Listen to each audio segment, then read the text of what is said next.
Hello everyone, welcome to Kalpakendra spiritual discussions. Finally আমি যেই জিনিসটা নিয়ে কথা বলবো ভাবছিলাম অনেক দিন ধরে, সেটা আমি এখন ফিল্ম করছি।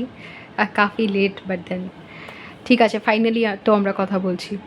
তো আজকের থাম্বনেল দেখে আপনারা বুঝেই গেছেন যে যেই জিনিসটা নিয়ে কথা বলবো সেটা হচ্ছে আমার স্পিরিট গাইডের সাথে আমার রিলেশনশিপ। আর সেটা বলার আগে আমি ভাবছিলাম আরও কতগুলো টপিক রয়েছে যেগুলো আমার প্রবাবলি এখন ডিসকাস করা উচিত, বাট ওটা পরে করব। আজকের এই জিনিসটা যেটা আমার স্পিরিট গাইডের সাথে কমিউনিকেশন অ্যান্ড কীরকম রিলেশনশিপ, এটা যদি আমি একটু বলে দিই দেন আই থিঙ্ক অনেকের হেল্প হবে এটা আইডেন্টিফাই করতে, যেটা এরকম মানে এটা অ্যাকচুয়ালি কীরকম হতে পারে। আর যদি তারাও নিজের লাইফে কোনো রকম কোনো হায়ার বিইংয়ের সাথে কমিউনিকেট করার ক্ষমতা রাখে দেন তারা বুঝতে পারবে। এই কথাটা বলার পরে যে স্পিরিটের সাথে আমার রিলেশনশিপ কীরকম, আমি কী করে বুঝলাম অ্যান্ড এভরিথিং, তারপরে গিয়েই কিন্তু আমি আমার টুইন ফ্লেম জার্নি শেয়ার করতে পারবো। কারণ নিজের টুইন ফ্লেম জার্নি শেয়ার করার আগে স্পিরিটের সাথে আমার কমিউনিকেশন কীরকম যদি আমি না বলি, তাহলে নিজের টুইন ফ্লেম জার্নি সত্যি সেরকমভাবে আমার বলা সম্ভব নয়। কারণ এখানে স্পিরিটের সাথে আমার কমিউনিকেশন ইন্টেগ্রাল, কারণ এটা অ্যাকচুয়ালি নর্মাল পদ্ধতিতে আমার টুইন ফ্লেমের ব্যাপারে জানা বা ওয়েকেনিং কোনোটাই হয়নি। নর্মাল পদ্ধতি, অ্যাবনর্মাল পদ্ধতি বলে কিছু নেই। আমার জাস্ট যেই পদ্ধতিতে মানে আমি জানতে পেরেছি অ্যান্ড এভরিথিং সেটা একটু আলাদা, মানে আমি এরকম শুনিনি, এই জন্য আমি নিজের ব্যাপারটাকে ঠিক বিশ্বাস করতে পারতাম না। অনেকটা সময় লেগেছে আমার বুঝতে যে ওকে সরি রাইট ইয়া তো অনেকটা সময় লেগেছে আমার বুঝতে কি এক্স্যাক্টলি কী হচ্ছে আমার সাথে, রাইট? তো প্রথমে স্পিরিটের সাথে আমার যে রিলেশনশিপ সেটা বলার আগে আমি এটা বলে নিই যে ইনটিউশন হচ্ছে সেই টুলটা যেটার দ্বারা যে কোনো হায়ার বিইং, আপনার নিজের হায়ার সেলফ, এইগুলো আপনার সাথে কমিউনিকেট করতে পারে। অনেক কনফিউশন থাকে এটা নিয়ে যে কী কমিউনিকেট করার চেষ্টা করছে, স্পিরিট গাইড, তোমার মানে আপনারই হায়ার সেলফ, নাকি কোনো ডিটি, কোনো ঈশ্বর। তো প্রথম দিকে যেটা হয় সেটা হচ্ছে যে এই কমিউনিকেশন, এগুলো আমি এক্সপিরিয়েন্স থেকে জেনেছি। আমাকে একজন আপনাদের মধ্যে কেউ কোথাও লাইক অনেকগুলো জায়গায় কমেন্ট করেছেন এগুলো আপনি কোথা থেকে জানলেন, কোথা থেকে জানলেন। নিজের experience first of all. Second বলতে পারেন যে যখন আমি করেছি অন্যদের কাছ থেকে তাদের জিনিসপত্র শুনেছি, তখন আমি বুঝতে পেরেছি যেগুলো এক্স্যাক্টলি কীভাবে হয়, স্পিরিট গাইডের থেকে জানতে পেরেছি। আর যখন কোনো স্পিরিচুয়াল লিটারেচার পড়েছি, যেরকম কাবালা হয়ে গেল বা ভগবদ্গীতা হয়ে গেল, কি কখনও শুনেছি মর্টাল টক্স অ্যান্ড এভরিথিং, তখন আমি বুঝতে পেরেছি এই জিনিসগুলো। তো এইগুলো পডকাস্টও রয়েছে, অনেক এরকম ইনফরমেশন আছে যেগুলো আমি রবার্ট স্কোবোর্ডা যে কথাগুলো বলেছেন অ্যান্ড এভরিথিং। তো এগুলো থেকে মানে একটু একটু একটু করে নেওয়া। প্রাইমারি সোর্স আমার নিজের এক্সপিরিয়েন্স অ্যান্ড ইনটিউশন, সেটা যদি না থাকতো তাহলে আমি এদের কাউকেই বুঝতে পারতাম না। সবাইকেই মানে নিজের ইনটিউশন, নিজের যদি এগুলোর সাথে কানেক্ট করার ক্ষমতা না থাকে দেন সবাইকেই মনে হয় যে মিথ্যে কথা বলছে বা কী বলছে অ্যান্ড এভরিথিং। তো নিজের ইনটিউশনটা অনেক স্ট্রং হয়ে গেলে তখনই বিশ্বাস হয় সবাইকে, তখনই এক্সপিরিয়েন্সগুলো স্টার্ট হয়। তো প্রাইমারি সোর্স আমার নিজের ইনটিউশন। তো এবার যখন প্রথম দিকে আপনাদের সাথে এই জিনিসগুলো হবে, এটা বোঝা যে স্পিরিট গাইড কমিউনিকেট করছে না নিজের হায়ার সেলফ কমিউনিকেট করছে, নাকি আপনার ইগো বলছে, নাকি আপনার লোয়ার সেলফ বলছে। যেরকম হায়ার সেলফ হয় লোয়ার সেলফও হয়। লোয়ার সেলফ আপনাকে সবসময় একটা প্যাটার্নে আটকে রাখতে চাইবে। তো আপনার কমিউনিকেশনটা কোথা থেকে আসে, কারণ ফিয়ার বেসড কমিউনিকেশন কিন্তু সবসময় লোয়ার সেলফের থেকে আসবে, ঠিক আছে, যেটা অনেকটা সেলফ সেন্টার্ড বা ইগো কেন্দ্রিক হবে, ঠিক আছে। যেরকম যদি এরকম হতে থাকে যে এইটা করো না, এইটা করলে এরকম হবে, ও তোমার ব্যাপারে এরকমই ভাবছে, বা এইটা তো তোমার হবেই, শিওর হবে, যেখানে তোমার মানে যেখানে কথাগুলো হয়তো প্রাইড থেকে আসছে বা একটা এরকম, মানে ধরুন কেউ আপনাকে ঠকাচ্ছে, আপনি মানে আপনার কোথাও না কোথাও মনে হচ্ছে সে আপনাকে ঠকাচ্ছে, কিন্তু ওটা আপনি কোনো মতেই ফেস করতে চান না। তো আপনার ভেতরে একটা জোরে জোরে আওয়াজ আসতে থাকে ভেতর থেকে যে না না, ডেফিনেটলি ও আমাকে ঠকাচ্ছে না, ডেফিনেটলি ওরকম করতে পারে না, ডেফিনেটলি ও আমাকে ভালোবাসে। তো সেরকম ফিয়ার বেসড একটা কমিউনিকেশন লোয়ার সেলফের থেকে আসতে পারে। আর এই জিনিসগুলো বুঝতে যে কোন কমিউনিকেশনটা হায়ার সেলফের থেকে আসছে, কোনটা লোয়ার সেলফের থেকে আসছে, টাইম লাগে, এক্সপিরিয়েন্স লাগে। কী করে বোঝা যায়? ইনটিউশন থেকে যখন কোনো কিছু আসে তখন সেটা খুব একটা এরকম হয় না যে না না ডেফিনেটলি সে এটাই ভাবছে, ডেফিনেটলি আমার সাথে ভালোই হবে, ডেফিনেটলি এরকম। এই ফিয়ার বেসড জিনিসটা হয় না। ইনটিউশন অনেক কাম হয়, অনেক আস্তে আস্তে বলে, আর কী বলবো, রিপিটিটিভলি, গড কয়েকটা ওয়ার্ড এত ডিফিকাল্ট হয়, রিপিটিটিভলি এই কথাগুলো বলতে থাকে, মানে রিপিট করতে থাকে, ওকে। আর সো এই রিপিটিশনসগুলো যখন হবে তখন আপনি ওটাকে হয়তো ইগনোর করবেন, কারণ লোয়ার সেলফের থেকে যখন কথাগুলো আসে না তখন মনে হয় হ্যাঁ হ্যাঁ, না না না না, ডেফিনেটলি ও আমার ভালোই করছে, ডেফিনেটলি ওর এখানে আপনার যে একটা ফিয়ার সাইকোলজি থাকবে সেটাকে আপনি পরের দিকে হয়তো আইডেন্টিফাই করতে পারবেন, প্রথমের দিকে ওটা আইডেন্টিফাই করা সম্ভব না, পরের দিকে আপনি আইডেন্টিফাই করতে পারবেন যখন আপনার এক্সপিরিয়েন্স হয়ে যাবে। কয়েকবার ধাক্কা খাওয়ার পরে তো এক্সপিরিয়েন্স হয়েই যায় যে না, হয় না যে আমি তো ভেবেছিলাম ও এরকম করছে, ও আমার সাথে ভালোই করছে, ও আমাকে ঠকালো অ্যান্ড এভরিথিং। কয়েকটা এক্সপিরিয়েন্সের পরে বোঝা যায় যে আপনার কোথায় ফিয়ার কাজ করছে, যেখানে আপনি সত্যটা মানতে চাইছেন না, আপনার লোয়ার সেলফ একটা আপনাকে প্যাটার্নে লাইক বদ্ধ করে রেখেছে, যেখানে যেটা সত্যি নয় সেটাকেই আপনি সত্যি বলে আঁকড়ে ধরেছেন। আর কোথায় যেখানে মানে কোনটা আপনার ইনটিউশনকে চাপা খুব সহজ, কারণ ইনটিউশন আস্তে আস্তে উইসপার করে তার, সরি ইনটিউশন বলছি, হায়ার সেলফ থেকে যখন কোনো কমিউনিকেশন আসে বা আপনি ইনটিউটিভলি যে ইনটিউশন থেকে আপনার লোয়ার সেলফও কথা বলতে পারে, কিন্তু সেইটা ধরা যে লোয়ার সেলফ থেকে আসছে ডিফিকাল্ট। তো একটা সময় যখন আপনি অনেকটা লাইক এক্সপার্ট হয়ে যাবেন এই জিনিসগুলো হ্যান্ডেল করতে, নিজের lower self, higher self, ego, তারপরে low consciousness, high consciousness, then spirit guide, deities, এদেরকে হ্যান্ডেল করতে যখন আপনি ভীষণ ইকুইপড হয়ে যাবেন, থার্ড আই যখন অনেকটা অ্যাক্টিভেটেড হয়ে যাবে, তখন আপনার কাছে যখন লোয়ার সেলফ কিছু বলবেও, যে লোয়ার সেলফের তখন অতটা পাওয়ার থাকে না, লোয়ার সেলফ তখন আপনার কাছে একটা বাচ্চা, মানে যে আপনাকে বলছে যে জানিস ওরা, তুই এরকম বলছিস তো, তুই এদেরকে বিশ্বাস করছিস তো, ওরা আবার তোর ব্যাপারে বাজে বলবে, ওরা আবার তোকে ঠকাবে, ওরা আবার তোকে কষ্ট দেবে। তো তখন আপনি লোয়ার সেলফকে বলতে পারেন, lower self is like basically your ego, যে লোয়ার কনসিয়াসনেসেই অপারেট করতে পারে, খুব স্ট্রং হয়, তখন আপনি তাদেরকে মানে তাকে বলতে পারবেন যে কোনো ব্যাপার না, আমি জানি ওরা কেন এরকম বলছে, ওরা অ্যাকচুয়ালি বোঝে না যে কোনটা লাইক ঠিক, কোনটা করা উচিত, ওরা নিজেরাই অনেক কষ্ট রয়েছে, তার জন্য আমায় কষ্ট দিতে চায়, কোনো ব্যাপার না, ওরা যাই করবে না কেন আমি ফুললি ইকুইপড আমার লাইফকে হ্যান্ডেল করার জন্য, ঘাবড়ানোর কোনো দরকার নেই, আমি আছি তো। আপনি নিজের লোয়ার সেলফকেই কমফর্ট দিতে পারবেন, নিজের ইগোকে কমফর্ট দিতে পারবেন, তাদের মানে সেখান থেকে একটা রাগ বা সেখান থেকে একটা যে তেজ, যে কেন আমার সাথে এরকম হলো, এগুলো বেরোয় না। হায়ার বিংসদের অ্যাটিটিউড যখন সে মানে হায়ার কনসিয়াসনেস থেকে অপারেট করছে অনেক আলাদা হয়, যেরকম আপনারা হয়তো শুনেছেনই, যে এটা আমি বলিও আমার ইনার ওয়ার্কে, যে জিসাস ক্রাইস্ট যখন তার সাথে এরকম করাও হচ্ছে, সে বারবার বলছে, যীশু খ্রিস্ট সে বারবার বলছে যে forgive them for they don't know what they are doing, ওদেরকে ক্ষমা করে দাও, কারণ ওরা জানে না ওরা কী করছে। তো এইরকম ক্ষমা বেরিয়ে আসে, ওকে। সো যেই আপনার সাথে আপনার লোয়ার সেলফ কমিউনিকেট করুক, কি অন্য মানুষরা লো কনসিয়াসনেস থেকে কমিউনিকেট করুক, আপনার ওগুলো হ্যান্ডেল করা মুশকিল হবে না, কারণ আপনি লোয়ার সেলফ, হায়ার সেলফ এই জিনিসগুলো আলাদা করে আইডেন্টিফাই করতে পারবেন। স্পিরিট গাইডস অ্যান্ড এভরিথিং, কখন স্পিরিট গাইড কথা বলছে, কখন ডেইটি কথা বলছে, প্রথমের দিকে এগুলো আইডেন্টিফাই করা যায় না, এটা লাইক পসিবল না। কেন পসিবল না, এটা অনেকটা লাইক এইভাবে বুঝতে হবে যে একটা বাচ্চার এটা বুঝতে সময় লাগে কে প্রকৃত বন্ধু, কে ট্রু ফ্রেন্ড, কে ফলস ফ্রেন্ড, সে কী করে বুঝবে কে বেস্ট ফ্রেন্ড, সে কী করে বুঝবে, সে তো জাস্ট বন্ধু মানেই মজা হয়, ঠিক আছে, এরকমভাবে। তো বন্ধুদের মধ্যেই কত রকম বন্ধুত্ব থাকতে পারে, কত রকম জিনিস থাকতে পারে। বন্ধুদের মধ্যে কোনো এরকম বন্ধু হয় যে খুব কম কথা হয় আমাদের হয়তো তাদের সাথে, কিন্তু অনেক মনের মিল, সে কোনো কিছুতেই তাদেরকে রাগানো যায় না বা লাইফ থেকে সরানো যায় না, কারণ তারা একটা, ও গড, আমার এই গানটা মনে পড়লো, জানি না এই গানটা আমি সঠিক বলতে পারছি কি না, বাট এরকম একটা গান আছে আই থিঙ্ক বাংলাদেশের, বটবৃক্ষে ছায়া যেমন রে, আমার বন্ধুর মায়া তেমন রে, জাস্ট আমার মাথায় গানটা আসলো।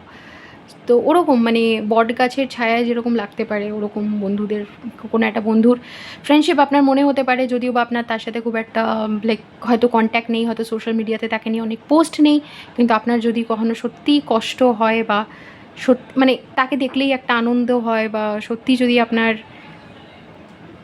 মানে কী বলবো, মানে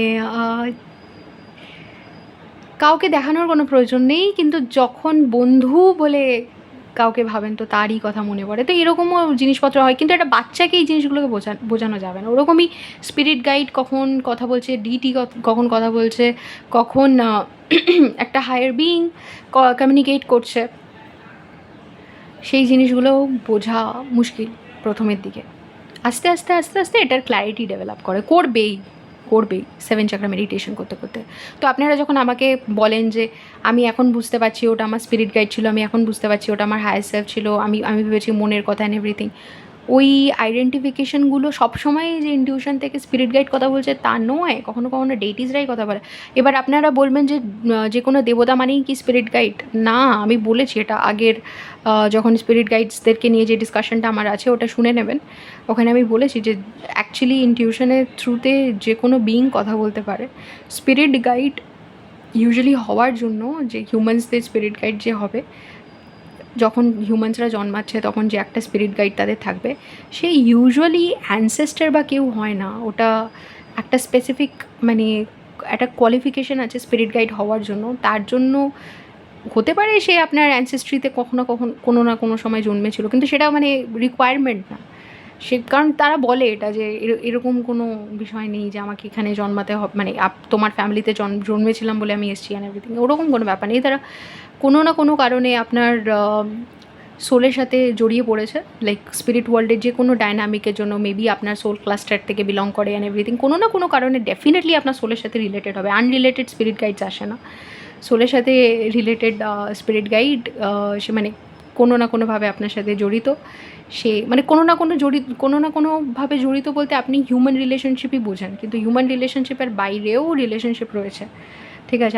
আপনারা হিউম্যান রিলেশনশিপকে যদি হিউম্যান রিলেশনশিপ দিয়ে যদি মডেলটাকে ভাবতে চান, তাহলে যেটা বুঝতে হবে সেটা হচ্ছে যে যেরকম হিউম্যানসদের মধ্যেও আমরা কি বুঝি, লাভ, ফ্রেন্ডশিপ, এই সেই একটা ব্ল্যাঙ্কেট টার্মে সবকটার রিলেশনশিপকে ডিফাইন করার চেষ্টা করি, কিন্তু তার বাইরে গিয়েও অনেক রিলেশনশিপ রয়েছে, অনেক কমপ্লেক্স হিউম্যান রিলেশনশিপের নেচার। ওরকমই স্পিরিট ওয়ার্ল্ডে যে ডায়নামিকগুলো রয়েছে অনেক কমপ্লেক্স। কোনো না কোনোভাবে আপনি কোনো একটা কারণেই আপনি একটা স্পেসিফিক লাইক এনার্জি বিইংকে আপনার স্পিরিট গাইড হিসাবে পাবেন, বাট সেটা সবসময় অ্যানসেস্ট্রি নয়, সেটা সবসময় লাইক সোল ফ্যামিলি, অনেক সময় সোল ফ্যামিলিই হয়, বাট দেন সব সময় যে একটাই ওই রিজনটাই হতে হবে তা নয়।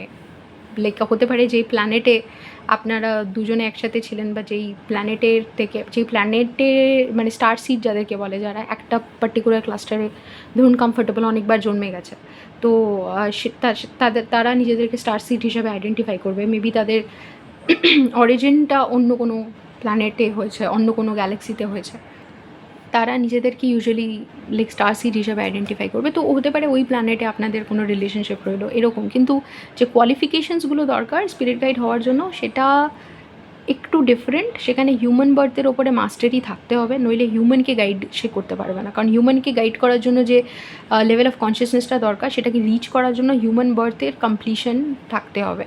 এবার কথাটা হলো যে হিউম্যান বার্থের কমপ্লিশন, এই কথাটা খুব লাইক একটা ইন্টারেস্টিং একটা জিনিস, যে হিউম্যান বার্থ করে সে অলরেডি লিবারেটেড হয়ে গেছে, এটা খুব কমপ্লেক্স একটা কনসেপ্ট। যে হিউম্যান বার্থ কমপ্লিট করে সে লিবারেটেড হয়ে গেছে, সে স্পিরিট ওয়ার্ল্ডে যেই কনসিয়াসনেসে রয়েছে সেটা হিউম্যানসদের থেকে অনেক অনেক হাই, সে কখনও হিউম্যান বিইং হিসাবে হিউম্যানসদেরকে হেল্প করতে আসতে পারে, ঠিক আছে? কিন্তু তার মানে এইটা নয় যে এটাকে এক্স্যাক্টলি আমি কীভাবে বোঝাবো, সত্যি এটা বেশ কমপ্লেক্স বোঝানো। তার মানে এইটা নয় যে সে হিউম্যান বিইং হিসাবে নিজের এক্সপিরিয়েন্স পয়েন্টস বাড়াতে এসছে। এটাকে আমি মানে ইন্দ্রর জন্ম দিয়ে বোঝাতে পারি।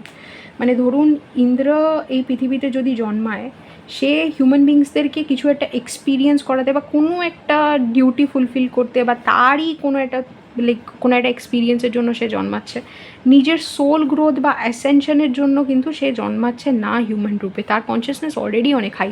আপনি এটা কৃষ্ণাকে দিয়েও বুঝতে পারেন যে বিষ্ণু যখন কৃষ্ণা অবতারে আসছে, তখন সে এখানে এই কারণে আসেনি যে তার কনসিয়াসনেস রেজ করে সে হিউম্যান বার্থের থেকে মোক্ষ পেতে চায়, তার জন্য তাকে তপস্যা করতে হবে, না না না। এই কেসে যখন হায়ার বিংসরা জন্মায়, তখন তাদের যেই অ্যাওয়েকেনিংয়ের প্রসেসটা হয় ওটা রিমেম্বারিং হয়, অ্যাওয়েকেনিংয়ের থেকেও ওটা রিমেম্বারিং হয়। মানে সেটা হচ্ছে তাদেরকে মনে করতে হয় যে তারা কে, ওকে? সেই স্পিরিচুয়াল অ্যাওয়েকেনিংটা অনেকটা তাদের রিমেম্বারিংয়ের মধ্যে দিয়ে হয়, যেখানে তপস্যা মানে এই যে আর্থলিংসদেরকে একটু বেশি ইনার ওয়ার্ক করতে হয়, কিন্তু যারা স্টার সিড হয়, যাদের কনসিয়াসনেস একটু হাই, যারা হায়ার বিং হয়, ওদের অ্যাক্টিভেশনটা একটু তাড়াতাড়ি হয়। আর এই কথাটা বলতে গিয়েই আমার কখনো কখনো মনে হয় যে কেউ ভাবতে পারে ও আমি স্পেশাল, কেউ ভাবে ও আমি অতটা স্পেশাল নয়। এদেরকে অতটা মেডিটেশন বা অতটা লাইক স্পিরিচুয়াল প্রসেসের মধ্যে দিয়ে যেতে হয় না, এদের অ্যাক্টিভেশনটা সিমলেস হতে থাকে। অনেক সময় স্পিরিট গাইডসের হেল্প দিয়েই হতে থাকে, ঠিক আছে। আর খুব লাইক স্মুথভাবে ইউনিভার্সের কমিউনিকেশনের দ্বারা এদের অ্যাওয়েকেনিংটা হয়। অনেক এরকম পদ্ধতি যেটার দ্বারা আর্থলিং মানে যারা স্পেসিফিকলি আর্থের বিংস, তারা যেভাবে অ্যাওয়েকেন হয়, সেই রুটটা যে এদেরকে নিতে হবে তা কিন্তু নয়। অনেক তপস্যা, অনেক সাধনা যে তাদেরকে করতে হবে তা কিন্তু নয়, কারণ এদের সোল কনসিয়াসনেসটা অলরেডি হাই। এরা আর্থ স্কুলে কোনো স্পেসিফিক এক্সপিরিয়েন্স করতে এসছে, নিজের পড়াশোনা করতে না। যেরকম আমি বলছি যে ধরুন কোনো ক্লাস 11-এর ছাত্র, সে যদি ডিসাইড করে ক্লাস 5-এ গিয়ে একটা ক্লাস নেবে ক্লাস 5কে হেল্প করার জন্য, ওয়েট সরি ওই পেনটাতে জাস্ট হচ্ছে না আমি ভীষণ কমফোর্টেবল এই ক্লাসমেটের পেনগুলোতে, ইনক্রেডিবল। এটা কোনো অ্যাড নয়, বাট দেন এই পেনগুলো জাস্ট ইনক্রেডিবল, রাইট। তো এবার ক্লাস 5-এর ক্লাস 11-এর কোনো বাচ্চা যদি ক্লাস 5-এ যাবে ডিসাইড করে, ক্লাস 5-এর কোনো স্পেসিফিক এক্সপিরিয়েন্সের জন্য বা কিছু শেখানোর জন্য, তো তখন ক্লাস 5-এর বইগুলো পড়ে মুখস্থ করে পড়া দেওয়া অ্যান্ড এভরিথিং, তারপরে তাকে টেস্ট নেওয়া যে সে ক্লাস 5-এ ভালো পারফর্ম করছে কি না, সেইটা কিন্তু তার লক্ষ্য নয়। সে স্পেসিফিকলি ক্লাস 5-এ কয়েকটা জিনিস যেগুলো সে জানে, সেইগুলো সে হেল্প করতে গেছে ক্লাস 5কে। এবার ক্লাস 11-এ যেহেতু সে ক্লাস 5-এর বাচ্চারা তাদেরকে রিজেক্ট করতে পারে এটা বলে, তোমার কি মনে হয় তুমি সব জানো, তোমার কি মনে হয় তুমি এটা ভালো করে জানো। অবভিয়াসলি সে ক্লাস 5-এর যখন ছিল তার অনেক কিছু মনে নেই, ক্লাস 5-এ যেগুলো পড়েছিল স্পেসিফিক্সগুলো মনে নেই অ্যান্ড এভরিথিং। ক্লাস 5-এ এসে যদি তার এটা মাথায় নাই থাকে যে সে ক্লাস 11-এ, তার এরকম একটা অ্যাটিটিউড থাকতে পারে যে সে ভাবতে পারে যে ও আমি ক্লাস 5-এর অ্যাকচুয়ালি কোনো কিছুই সেরকমভাবে বুঝি না, আমি একটু স্টুপিড, বা আমি একটুখানি কী বলবো, আমি অন্যরকম, আমি অদ্ভুত, আমি পাগল, এরকম মনে হতে পারে। কিন্তু যখন তার রিমেম্বারিং হবে যে সে অ্যাকচুয়ালি ক্লাস 11-এর আর ক্লাস 5কে কয়েকটা জিনিস শেখাতে এসছে, তখন সে ক্লাস 5-এর লেসেন্সকে অত সিরিয়াসলি নেবে না। তাকে ক্লাস 5 মানে স্পিরিট ওয়ার্ল্ড থেকে বা ইউনিভার্স থেকেও তাকে অতটা ফোর্স করা হবে না যে ক্লাস 5-এর পরীক্ষাগুলো দিয়ে তুমি ওই পরীক্ষায় এক্সেপশনাল পারফরমেন্স দাও, তাহলেই তুমি ক্লাস 6-এ উঠবে। কারণ এই 5, 6, 7, 8, 9, 10 তার করা, ঠিক আছে। তো তারা হেল্প করতে আসে, তো সে তখনই আপনি বুঝবেন যে হ্যাঁ আমি ইন্দ্রা কৃষ্ণ দিয়ে বোঝাচ্ছি, বাট যাই আমাদের মাইথোলজিতে বলা হয়েছে না কেন, সেটা হচ্ছে লীলা। এই লীলাগুলো দিয়ে আমাদেরকে বোঝানো হয় যে কী কী পসিবল। মাইথোলজি আমাদেরকে গাইডেন্স দেওয়ার জন্য, ইনফ্যাক্ট অ্যাস্ট্রোলজিতেও নক্ষত্র দিয়ে যখন আমরা দেখি সেই নক্ষত্রের কোন ডেটই রয়েছে, তার স্টোরি কী, সেগুলো দিয়ে আমরা প্রেডিকশন দিই। তার মানে যেই লীলাটা অলরেডি হয়েছে, মানে যেই লীলাটা রচিত হয়েছে সেটাই বারবার রিপিট হবে, এটা আমাদের জানা। ওকে, রাইট। তো সেই হিসাবে আমি বললাম যে স্পিরিট গাইডরা কখনো কখনো জন্মাতে পারে। মানে ধরুন ফর এক্সাম্পল, আমি এর আগেও ধরুন গাইড করেছি হিউম্যান বিংসদেরকে, মানে ধরুন আমার স্পিরিট গাইড সে যখন হিউম্যান বার্থে ছিল আমিও তাকে এখানে গাইড করেছি। এখন ধরুন আমার হিউম্যান বার্থ যখন চলছে সে আমায় গাইড করছে, এরকম একটা আন্ডারস্ট্যান্ডিং ধরুন আছে। তার মানে বোঝা যেতে পারে যে আমি যেহেতু গাইড করেছি হিউম্যানসদেরকে, মানে হিউম্যান যখন সে ছিল তখন তাকে গাইড করছি, তার মানে হিউম্যানসদের যে এক্সপিরিয়েন্স, ঠিক আছে, হিউম্যান স্পেসিফিক যে এক্সপিরিয়েন্সটা আছে সেইটা অলরেডি আমার অ্যাচিভ করা হয়ে গেছে। অ্যাগেন এটা এক্সাম্পল, এটাকে ধরে রেখে যে আমি এগুলো বলেছি অ্যান্ড এভরিথিং নিজেকে স্পেশাল মনে করি, please like let's not go into তর্ক। ওকে, অ্যান্ড এরকম না যে আমার জন্য 2টো রসগোল্লা এক্সট্রা রাখা রয়েছে, না, আমি সবসময় বলি যে 2টো রসগোল্লা কারোর জন্য এক্সট্রা রাখা নেই। স্টারসিড হোক কি আর্থলিং হোক, এটা ইটস লাইক মানে এতটাই সিম্পল যে কেউ ইন্ডিয়ান, কেউ ইটালিয়ান, কেউ বাংলাদেশি, কেউ পাকিস্তানি, ইটস লাইক দ্যাট। ইউনিভার্সের বিভিন্ন জায়গায় আমরা এক একজন জন্মাই, তারপরে গিয়ে এখানে জন্মাই, ওখানে জন্মাই, ব্যাপারটা ওরকমই। ওকে, আর কালচারাল ডিফারেন্সেস থাকে, লাইক কী বলবো, সোশ্যাল ডিফারেন্সেস থাকে বিকজ অফ স্পেসিফিক মানে experiences specific to that location, মানে যে এখানে সে জন্মেছে সেই জায়গার যে কিছু স্পেসিফিক এক্সপিরিয়েন্স রয়েছে, তার জন্য কিছু কালচারাল ফ্যামিলিয়ারিটি, সোশ্যাল ফ্যামিলিয়ারিটি কিছু কিছু জিনিসের সাথে থাকবে, এইটাই স্বাভাবিক। ওকে, কিন্তু তার জন্য যে ইন্ডিয়ান বেশি স্পেশাল ইটালিয়ানের থেকে ইটালিয়ান বেশি স্পেশাল, পাকিস্তানির থেকে পাকিস্তানি বেশি স্পেশাল, লাইক জাপানিজদের থেকে, এরকম কোনো ব্যাপার নেই। ঠিক আছে, সবার আলাদা আলাদা ফর্টি থাকে, আলাদা আলাদা এক্সপিরিয়েন্সের জায়গা থাকে। তো যাই হোক, এবার ক্লাস 11-এর বাচ্চা যখন ক্লাস 5-এ এসে যখন তার মনে পড়বে যে সে ক্লাস 11-এ, তখন সে ক্লাস 5-এর লোকজনকে গাইড করার জন্য নিজেকে প্রিপেয়ার করবে, কারণ সে বুঝে যাবে যে তার গাইডেন্স কীভাবে তাকে দিতে হবে। ইউনিভার্সও ইউজুয়ালি তাদেরকে হেল্প করে, আর তারপরে তারা গাইডেন্স দিতে পারে। এই বেসিক ব্যাপারটা আমি বুঝিয়ে দিলাম যে যখন স্পিরিট গাইডরা আসে হিউম্যান রূপে, তখন মানে আমার স্পিরিট গাইড যদি হিউম্যান রূপে আসে, সে এখানে কনসিয়াসনেস রেজ করতে, মানে তার কাজ এখানে তপস্যা করে নিজের কনসিয়াসনেসকে রেজ করে এক্সপিরিয়েন্স পয়েন্টস গেইন করা, এইগুলো তার মেন মোটিভ না। তার মেন মোটিভ হবে শেখানো। এর জন্য অনেক কিছু আছে যেগুলোর হেল্প তারা পাবে, এইরকম একটা এক্সপিরিয়েন্স হতে পারে। এবার আমি আমার এক্সপিরিয়েন্সের দিকে যাই। অলরেডি 20 মিনিটস হয়ে গেছে। অলরাইট, এখানে আরেকটা জিনিস যেটা আমি আই থিঙ্ক মেনশন করেছি, বাট স্টিল করে দিচ্ছি, সেটা হচ্ছে যে আমি ইন্দ্রা আর কৃষ্ণার এক্সাম্পল এখানে ইউজ করলেও প্লিজ এটা ভাববেন না যে আমি সবসময় সব হায়ার বিংকে একই জায়গায় ফেলছি। আমি বলছি যে মানে যারাই আসছে না কেন সবাই হচ্ছে ওই ক্লোজ এনার্জেটিক ফ্রিকোয়েন্সি গডের, বা সবাই ওই লাইক ওই এনার্জি ক্লাস্টারেরই এম্বডিমেন্ট। আমি একদমই বলছি না। হায়ার বিংস মানে অনেক ডিভিশন থাকতে পারে, আর তাদের মধ্যে আমি এটাই বলছি যে যখন তাদের কনসিয়াসনেস অনেকটা হাই হয়, তারা যখন আর্থে আসে, তাদের স্পেসিফিক কাজ গাইড করার থাকে। ঠিক আছে, এমন কোনো এক্সপিরিয়েন্স হিউম্যান বিংসদেরকে করানোর থাকে যেটা হিউম্যান বিংসরা হয়তো নিজেদের মধ্যে নিজের কমিউনিটিতে, ফ্যামিলিতে, সোসাইটিতে ক্যারি আউট করতে পারছে না, তখন হায়ার বিংসরা এসে সেটাকে ক্যারি আউট করতে, প্রগ্রেস করতে অ্যান্ড এভরিথিং হেল্প করে। রাইট, এটা বলে দিলাম। এবার হচ্ছে আমার স্পেসিফিক এক্সপিরিয়েন্সে ঢুকি। তো যখন থেকে আমার লাইক ছোটোবেলা থেকে আমার প্রচুর ডিসকানেকশন ছিল লোকের সাথে, মানে আমি মোটামুটি কেন কি হচ্ছে না হচ্ছে কি বৃত্তান্ত বুঝতে পারতাম না। স্কুলে পাঠালেও কেন স্কুলে যাচ্ছি, লোকে কেন জাস্ট মানে কী হচ্ছে পৃথিবীতে, আমি এটাই বুঝতে পারতাম না। ফ্যামিলির সাথে ক্লোজ ছিলাম, বাট তাও ইন্ট্রোভার্টেড, খুব চুপচাপ ছিলাম। আর ম্যাক্সিমাম যে প্রবলেমটা আমার হতো সেটা হচ্ছে এইটা না বুঝতে পারা যে লোকে কি বলছে, কি চাইছে, কি বক্তব্য, ওকে আমি কিছুই বুঝতে পারতাম না। তো ছোটোবেলা থেকে সবার একটা ধারণা ছিল বাড়িতে যে আমি মেবি একটু বোকা, যে কথাটা ইউজ করা হতো আই থিঙ্ক হচ্ছে হাবা গোবা। তো এরকম কিছু, বা কীরকমভাবে মানে খুব ডিসরেসপেক্টফুলি কথা বলা হতো। আর সেটা যে আমাকে খুব একটা হার্ট করতো ছোটোবেলায় তা নয়, কারণ ওটাকেই আমি রিয়ালিটি মনে করতাম। মানে আমাকে যে ছোটো করা হচ্ছে ওইটা, বা আমাকে অ্যাকচুয়ালি ছোটো করা খুব একটা হয়নি, চিন্তিত ছিল আমার বাড়ির লোক আমাকে নিয়ে। তো সেই চিন্তাটা আমি দেখেছি, কিন্তু ওটাকে আমি ওটা কেন বা কী বৃত্তান্ত হওয়া উচিত কি হওয়া উচিত না, অন্য বাচ্চারা কীরকম হয়, আমি এগুলো কিছুই জানতাম না। কারণ হচ্ছে যে আমি ফার্স্ট চাইল্ড আমার বাড়িতে, ফার্স্ট বর্ন। তো এবার সেদিক থেকে আমি অন্য কোনো বাচ্চা দেখিনি এর আগে আমার ফ্যামিলিতে অ্যাটলিস্ট। আর আমি ফ্যামিলির সাথে খুব ক্লোজ ছিলাম ফার্স্ট বর্ন, ফার্স্ট চাইল্ড হিসাবে।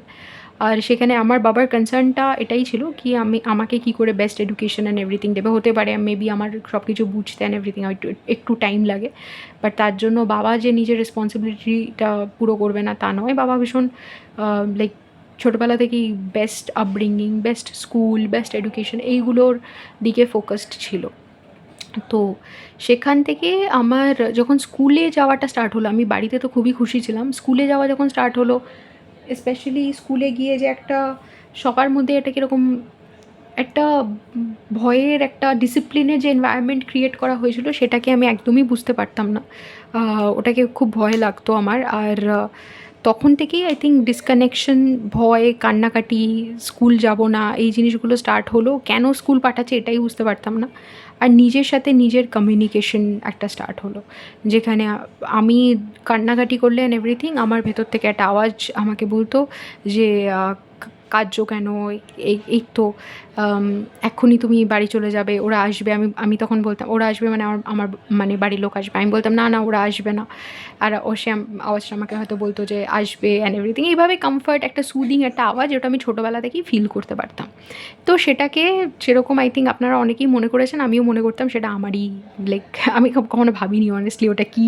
আমি ভাবিনি, আমি আমি জাস্ট ভাবতাম যে ওটা আমি জানি না, আমি এখন ভাবছি, তখন ভাবিনি যে ওটা মেবি নিজেকেই নিজে সুথ করার চেষ্টা করতাম।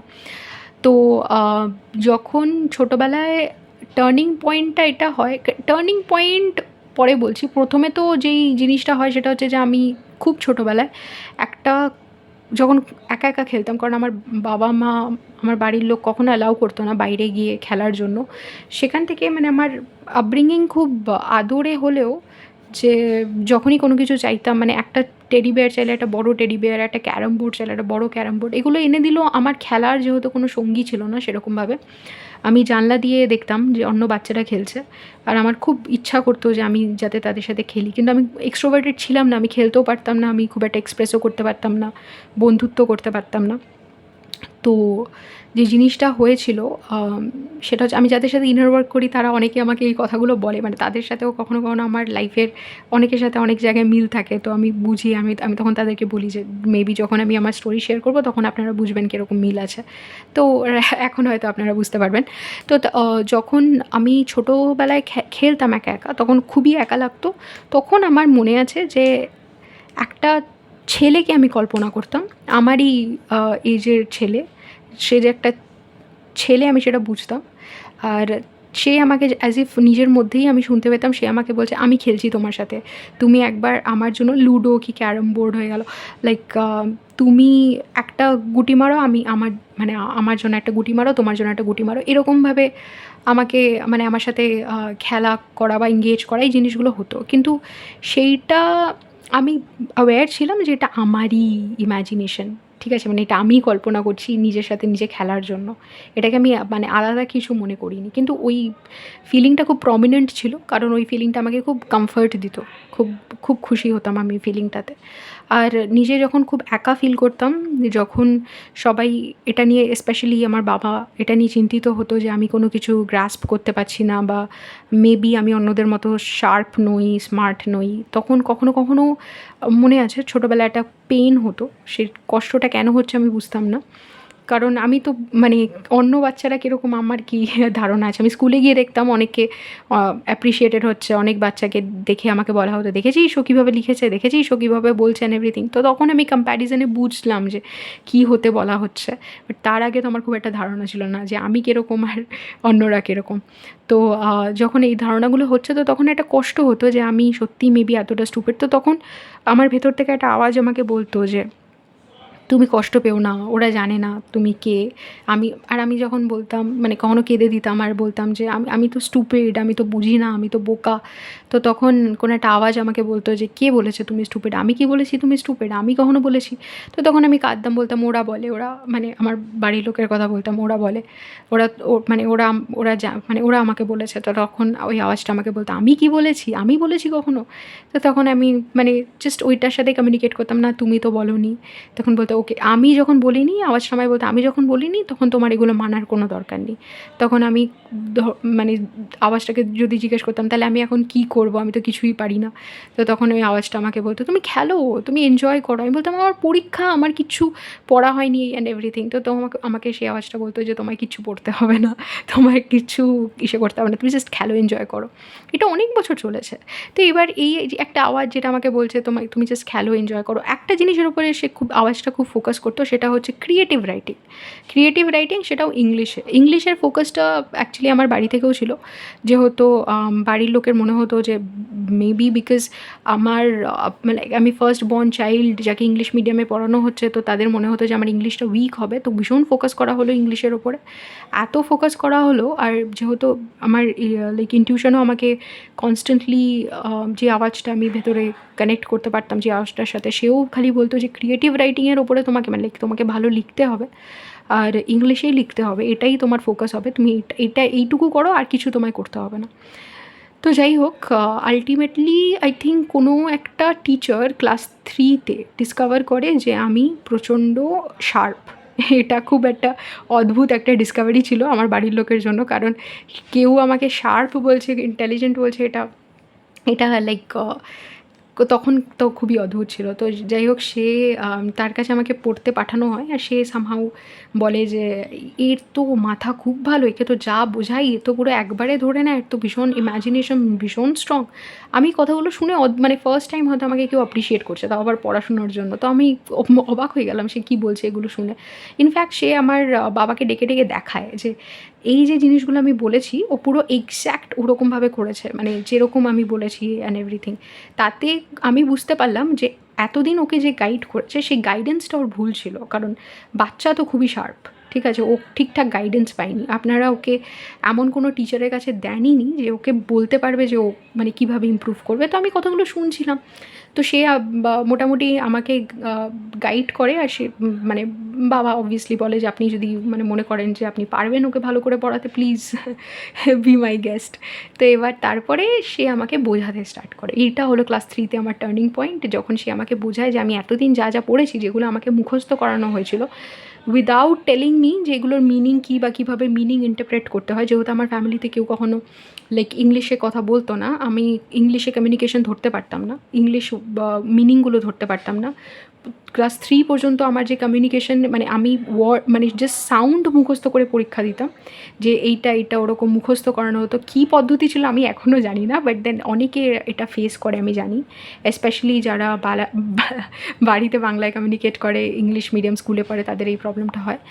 তো ওই জিনিসটা আমার হচ্ছিলো, আর ওইটা ক্লাস 3-তে গিয়ে কারেক্ট হয়। ক্লাস 3-তে গিয়ে আমি বুঝতে পারি ওহ সব কিছুর মানে আছে, ওহ আমি যদি একবার এই ল্যাঙ্গুয়েজটা যেটাতে আমি পড়াশোনা করছি ওটার মিনিং বুঝে যাই তবেই হয়ে যাবে। আর সেখান থেকে আই থিঙ্ক ঘুরতে স্টার্ট করে ক্লাস 4-এ গিয়ে।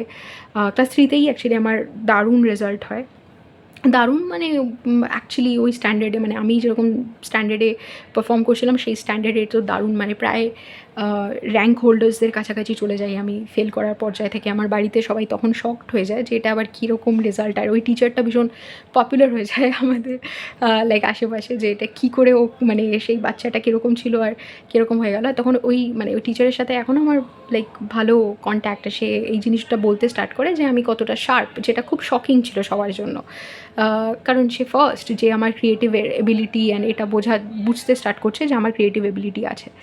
তারপরে গিয়ে সে যেরম বলে আমি জাস্ট ফলো করতাম। তো সে একটা জিনিস খুব মানে বাবাকে একটা কথা খুব স্ট্রংলি বলতো যে ও যেরকমভাবে গ্রাস্প করে সেই জিনিসটাকে করার চেষ্টা করে, এরকম প্রিসিশন নিয়ে কোনো কিছু করার ক্ষমতা আমি খুব কম বাচ্চার মধ্যে দেখেছি। এটা লাইক মানে তখন তো কল্পনার বাইরে, অ্যাটলিস্ট আমার ফ্যামিলির জন্য। তো তারপরে ক্লাস 4 থেকে অ্যান্ড এভরিথিং আমাকে হস্টেলে পাঠানো হয়। যেই হস্টেলে থেকে আই থিঙ্ক আমার কমিউনিকেশন উইথ স্পিরিট আরও স্ট্রং হয়ে যায়।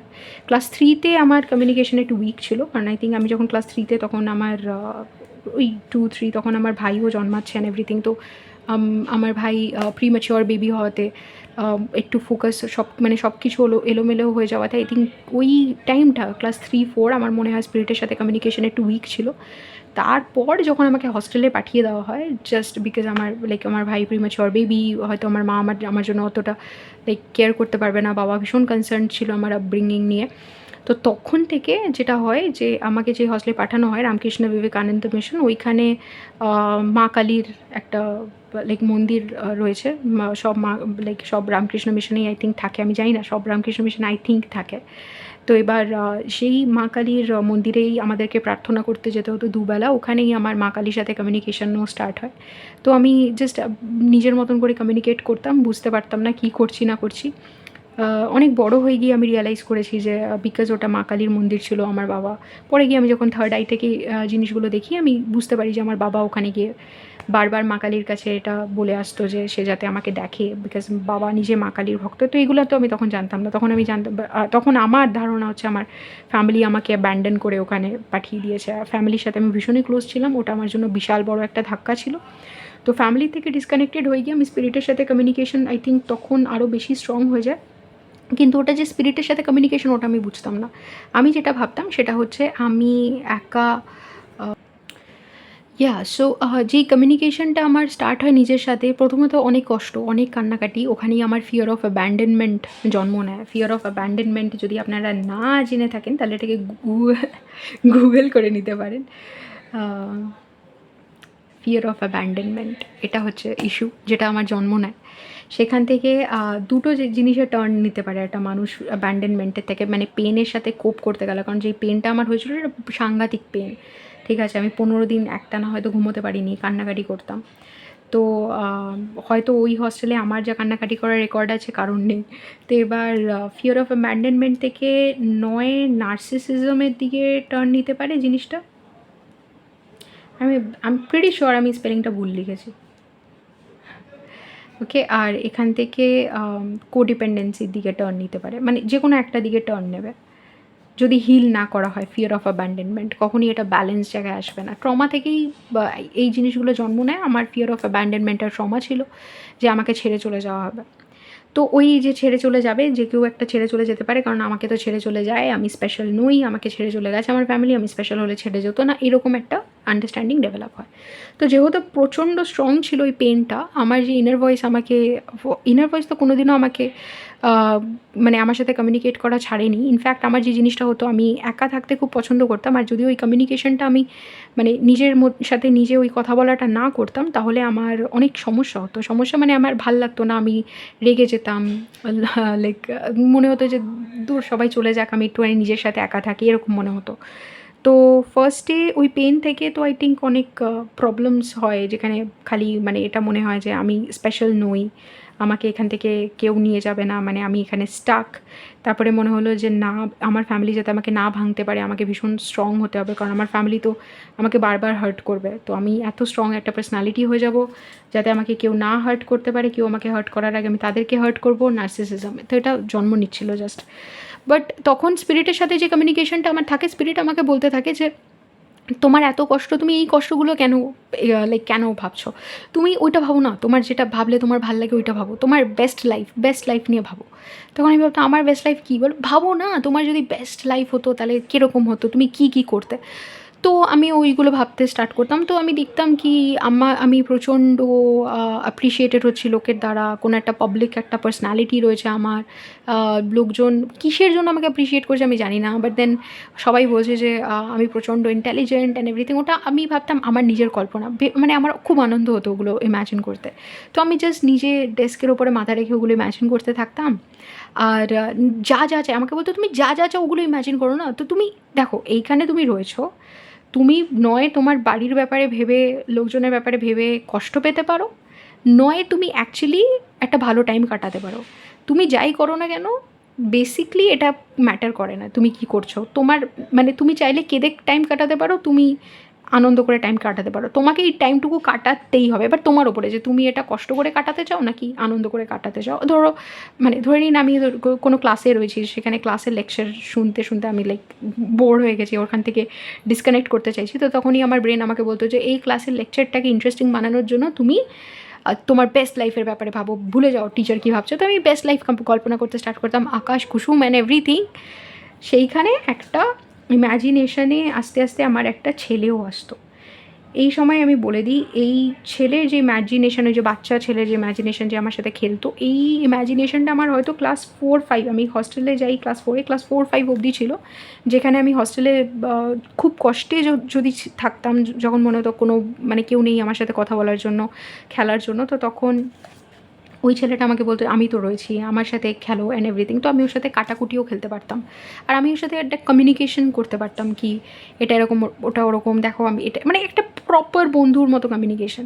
কিন্তু এই জিনিসটা আমি বুঝতাম যে এটা আমারই কল্পনা, মানে কোনো টাইমে আমি এটা ভাবিনি যে এই ছেলেটা রিয়েল বা কিছু, আমি জানতাম এটা আমারই কল্পনা।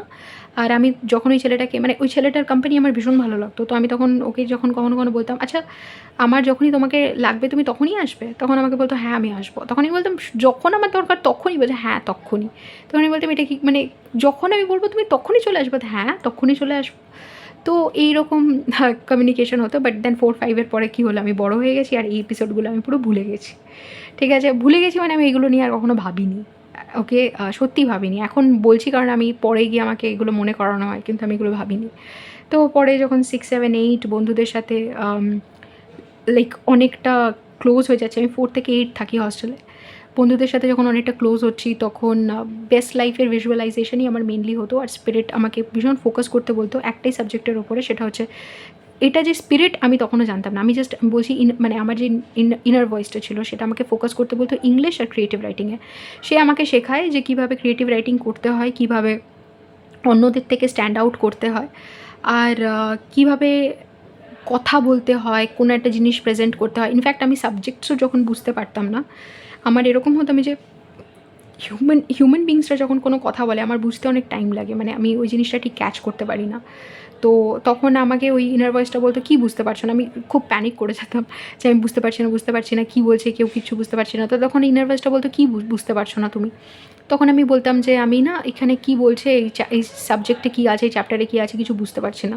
তো তখন আমাকে বলতো, আচ্ছা ঠিক আছে, তুমি কোথাও গিয়ে একটা বসো, আমি তোমাকে বোঝাচ্ছি, বা কোথাও গিয়ে একটা শো, আমি বোঝাচ্ছি। তো আমি বসলে বা শুলে সে আমাকে ভিশনসে পুরো দেখাতে স্টার্ট করতো যে কী মানে সোসাইটি শুরু কোথা থেকে হচ্ছে অ্যান্ড এভরিথিং, কোথা থেকে স্টার্ট, কী বৃত্তান্ত বলতে স্টার্ট করতাম। আমি তারপরে বুঝতে পারতাম। তারপরে গিয়ে যখন আমি বইটা পড়তাম আমার মনে হতো এবার আমি সব বুঝতে পারছি। তো ওই জিনিসটা আমার ছিল যে আমি একবার একটুখানি নিজের থেকে ওই আইডিয়াটা গ্রাস্প করার চেষ্টা করতাম, তারপরে গিয়ে করতাম।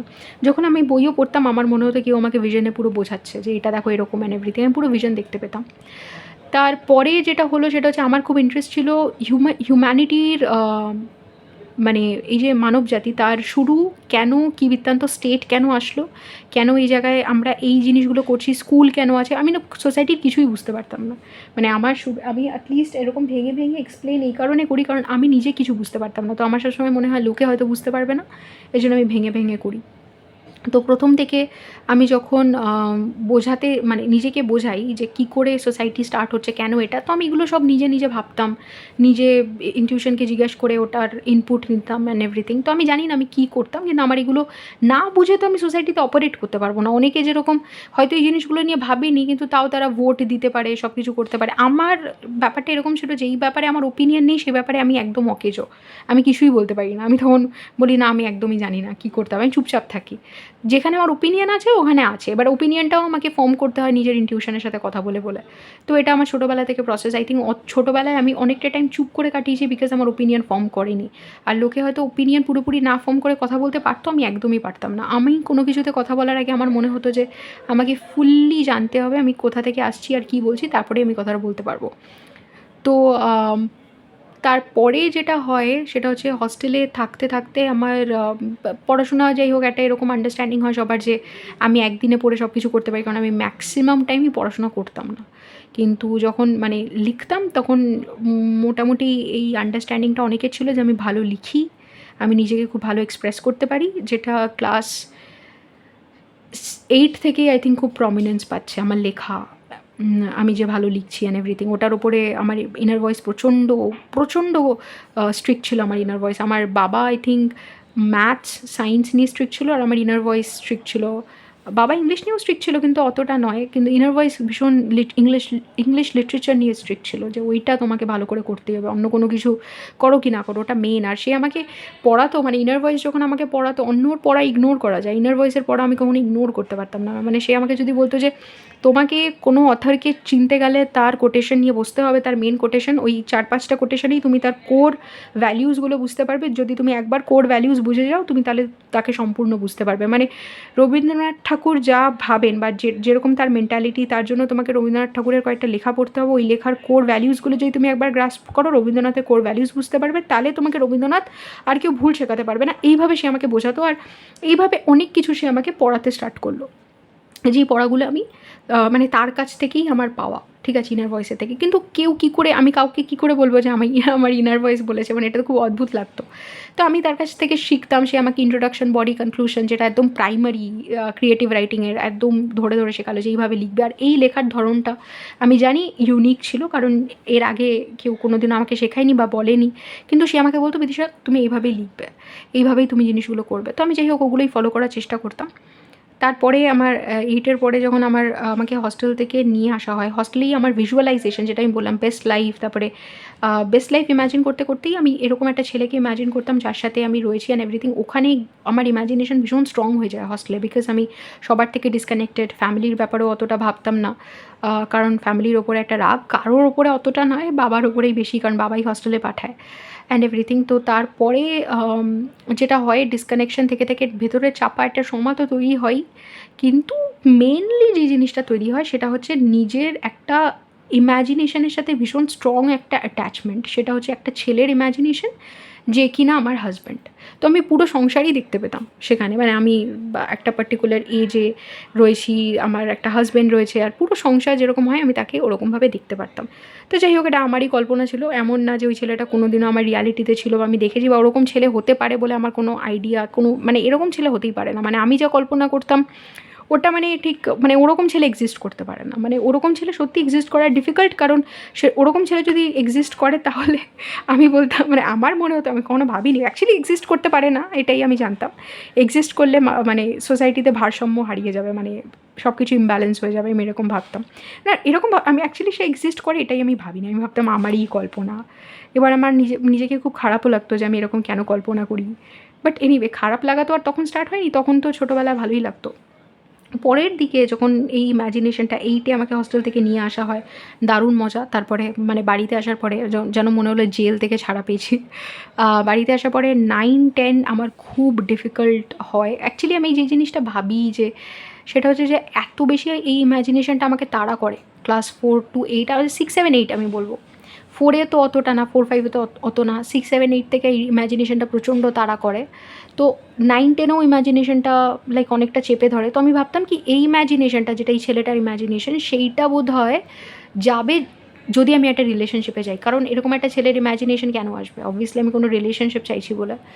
তো এখানে কিন্তু আমার রিলেশনশিপের ব্যাপারে কিন্তু ইনার ভয়েস কোনো কথা বলতো না, এই কথাটা আমি পরিষ্কার বলে দিই, তার কোনো কন্ট্রিবিউশন ছিল না। ইনার ভয়েস শুধু তখনই আসতো যখন আমি কোনো হেল্প চাইতাম। আমি কোনোদিনও রিলেশনশিপের ব্যাপারে সেরকমভাবে হেল্প চাইনি। ক্যারিয়ারের ব্যাপারে আমার কীভাবে কী করতে হবে সেই ব্যাপারে আমি একটু ভয় পেতাম অ্যান্ড এভরিথিং, সেই ব্যাপারে কিন্তু আমার ইনার ভয়েস কাজ করতো। সে বলতো যে এরকম এরকম, আর ইনার ভয়েসকে আমার মনে হয় না ক্যারিয়ারের গাইডেন্স কখনো চাইতে হয়েছে, সে সিমলেসলি এমনিই দিত আমাকে, এমনিই বোঝানোর চেষ্টা করতো যে আমাকে কী কী করতে হবে। আর ভিজুয়ালাইজেশনে আমি দেখতাম যে আমার বেস্ট কিছু এক্সপিরিয়েন্সেস হচ্ছে, বেস্ট ইনস্টিটিউশন অ্যান্ড এভরিথিং। যাই হোক, এগুলো আমি নিজের কল্পনা বলেই সব কিছু রেখেছিলাম, যে আমি কল্পনা করি, আমার করতে ভাল লাগে। তারপরে যখন 9-10-এ আসি, ইম্যাজিনেশন ছেলেটার খুব স্ট্রং হয়ে যায়, ক্যারিয়ারের ইম্যাজিনেশনের থেকেও ছেলেটার ইম্যাজিনেশন কখনো কখনো স্ট্রং হয়ে যায়, প্রাধান্য পায়, এতটাই যে আমার পড়াশোনা করতে ডিস্টার্বেন্স হচ্ছিলো, মানে আমি পড়াশোনায় কনসেন্ট্রেট করতে পারতাম না, আমি এত ভাবতাম এই ছেলেটার কথা। কিন্তু এতটা সিরিয়াসলি ভাবার কোনো কথাই নয়, কারণ এই ছেলেটার এক্সিস্ট করার কথা নয়, মানে এরকম একটা অদ্ভুত ছেলে, সে এক্সিস্ট করতে পারে না, মানে সেটা কী কালচারাল ফিউশন না বলিউডের ইনফ্লুয়েন্স, আমি কিছুই বুঝতে পারতাম না। আমার ম্যাক্সিমাম বলিউডেরই ইনফ্লুয়েন্স মনে হতো। আমার মনে হতো কোনো একটা পার্সোনালিটি রয়েছে, পাবলিক পার্সোনালিটি, যার মতন এই ছেলেটা, কিন্তু ওই পাবলিক পার্সোনালিটিকেও আবার আমার খুব একটা ভাল লাগতো না, খুবই হচপচ ব্যাপার। তো মাঝখানে কোনো ক্রাশ হলেও আমি ভাবতাম যে হ্যাঁ, মেবি এরকম একটা রিলেশনশিপই আমি ক্রেভ করি, যার জন্য আমি এই ছেলেটার ব্যাপারে এত ভাবি। পরে কী হয়, পরবর্তীকালে আমার রিলেশনশিপস হয়, রিলেশনশিপ স্পেশালি এই যে নার্সিসিজম, কোডিপেন্ডেন্সি, এই দিকে আমি টার্ন নিতে পারতাম। এটা থেকে আমি বলি যে ফিয়ার অফ অ্যাবান্ডনমেন্ট থেকে আমার যে প্রবলেমটা স্টার্ট হয়, ওটা হচ্ছে নার্সিসিস্টিক, মানে নার্সিসিজম স্টার্ট হচ্ছে, ওটা নার্সিসিস্টিক পার্সোনালিটি ডিসঅর্ডার বলাটা বিশাল বড় ব্যাপার, ওটা হয়নি, পার্সোনালিটি ডিসঅর্ডার ডেভেলপ হয়নি, তাহলে আমার ফেরত আসতে ওটা থেকে টার্ন নিতে অনেকটা সময় লাগতো। নার্সিসিজম তৈরি হচ্ছিলো নিজের মধ্যে, আর সেই নার্সিসিজম মানে এতটা কঠোর, এতটা লাইক ডিসঅ্যাপ্রুভিং হয়ে যাব আমি, এত শক্ত, এত পাওয়ারফুল হয়ে যাব, নিজেকে এত শক্ত করে নেবো কেউ যাতে আমাকে ভাঙতে না পারে, এটা ভেবে আমি যে অন্য কেউ আমাকে, মানে অন্য কেউ আমাকে কষ্ট দেওয়ার আগে আমি তাদেরকে কষ্ট দেবো, এইরকম একটা পার্সোনালিটি তৈরি হচ্ছিলো যখন আমার রাগ থেকে, ফিয়ার অফ অ্যাবান্ডনমেন্টের ট্রমা থেকে।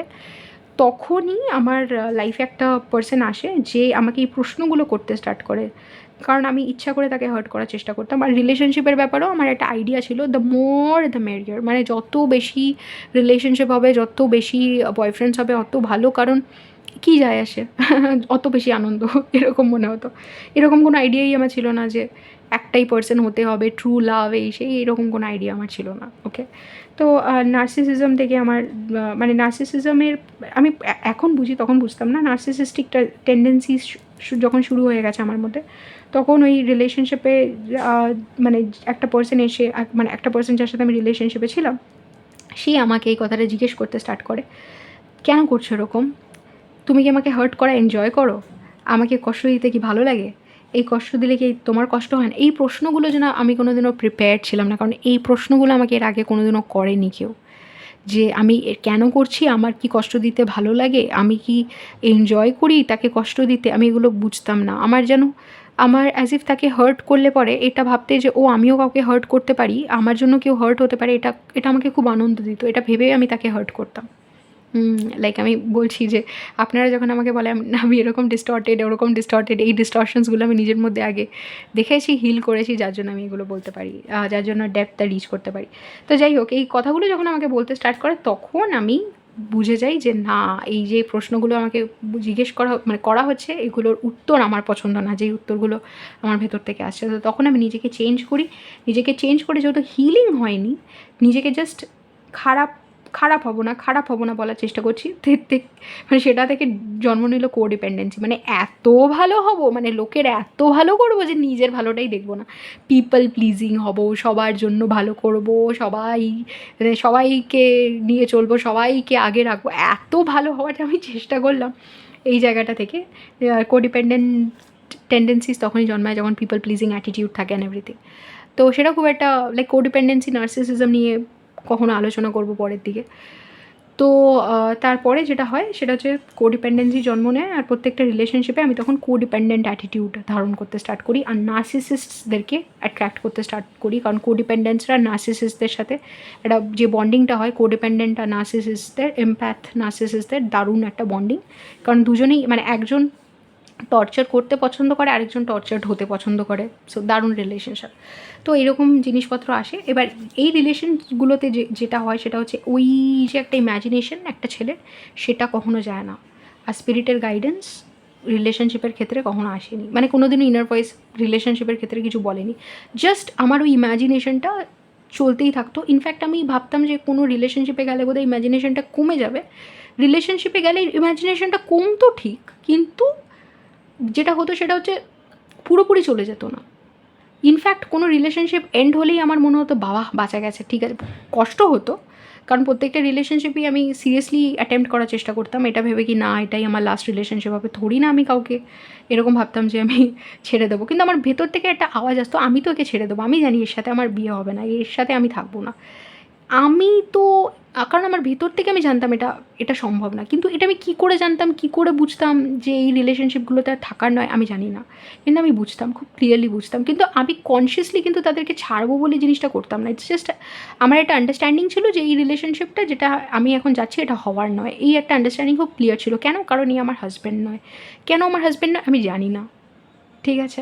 আমার হাজব্যান্ডকে আমি জানি না, বাট দেন এ আমার হাজব্যান্ড নয়। আমার মনে হয় না যে আমি এই পার্সনটার সাথে এন্ড আপ করবো, মনে হয় না। কারণ আমার মানে লিক আমার ইনার কম্পাসটা এর দিকে পয়েন্ট করতো না। বাট আমি ওই রিলেশনশিপগুলোতে সিরিয়াস ছিলাম, কারণ আমি কোডিপেন্ডেন্ট ছিলাম। আমি মনে করতাম যে রিলেশনশিপ মানেই হচ্ছে একটা, মানে আমি তখনই লাকি হব যদি আমি কোনো একটা পার্সনকে এমন পাই যে আমাকে ভালোবাসে, আমি যাকে ভালোবাসি, এরকম যে একটা আন্ডারস্ট্যান্ডিং রয়েছে, লাইক টিপিক্যাল কি student of the year sort of understanding, জানি না এটাকে আমি কী বলবো। তো ওরকম একটা আন্ডারস্ট্যান্ডিং ছিল। তো এর থেকে বেশি আমি কিছুই বুঝতাম না। এই আন্ডারস্ট্যান্ডিংটা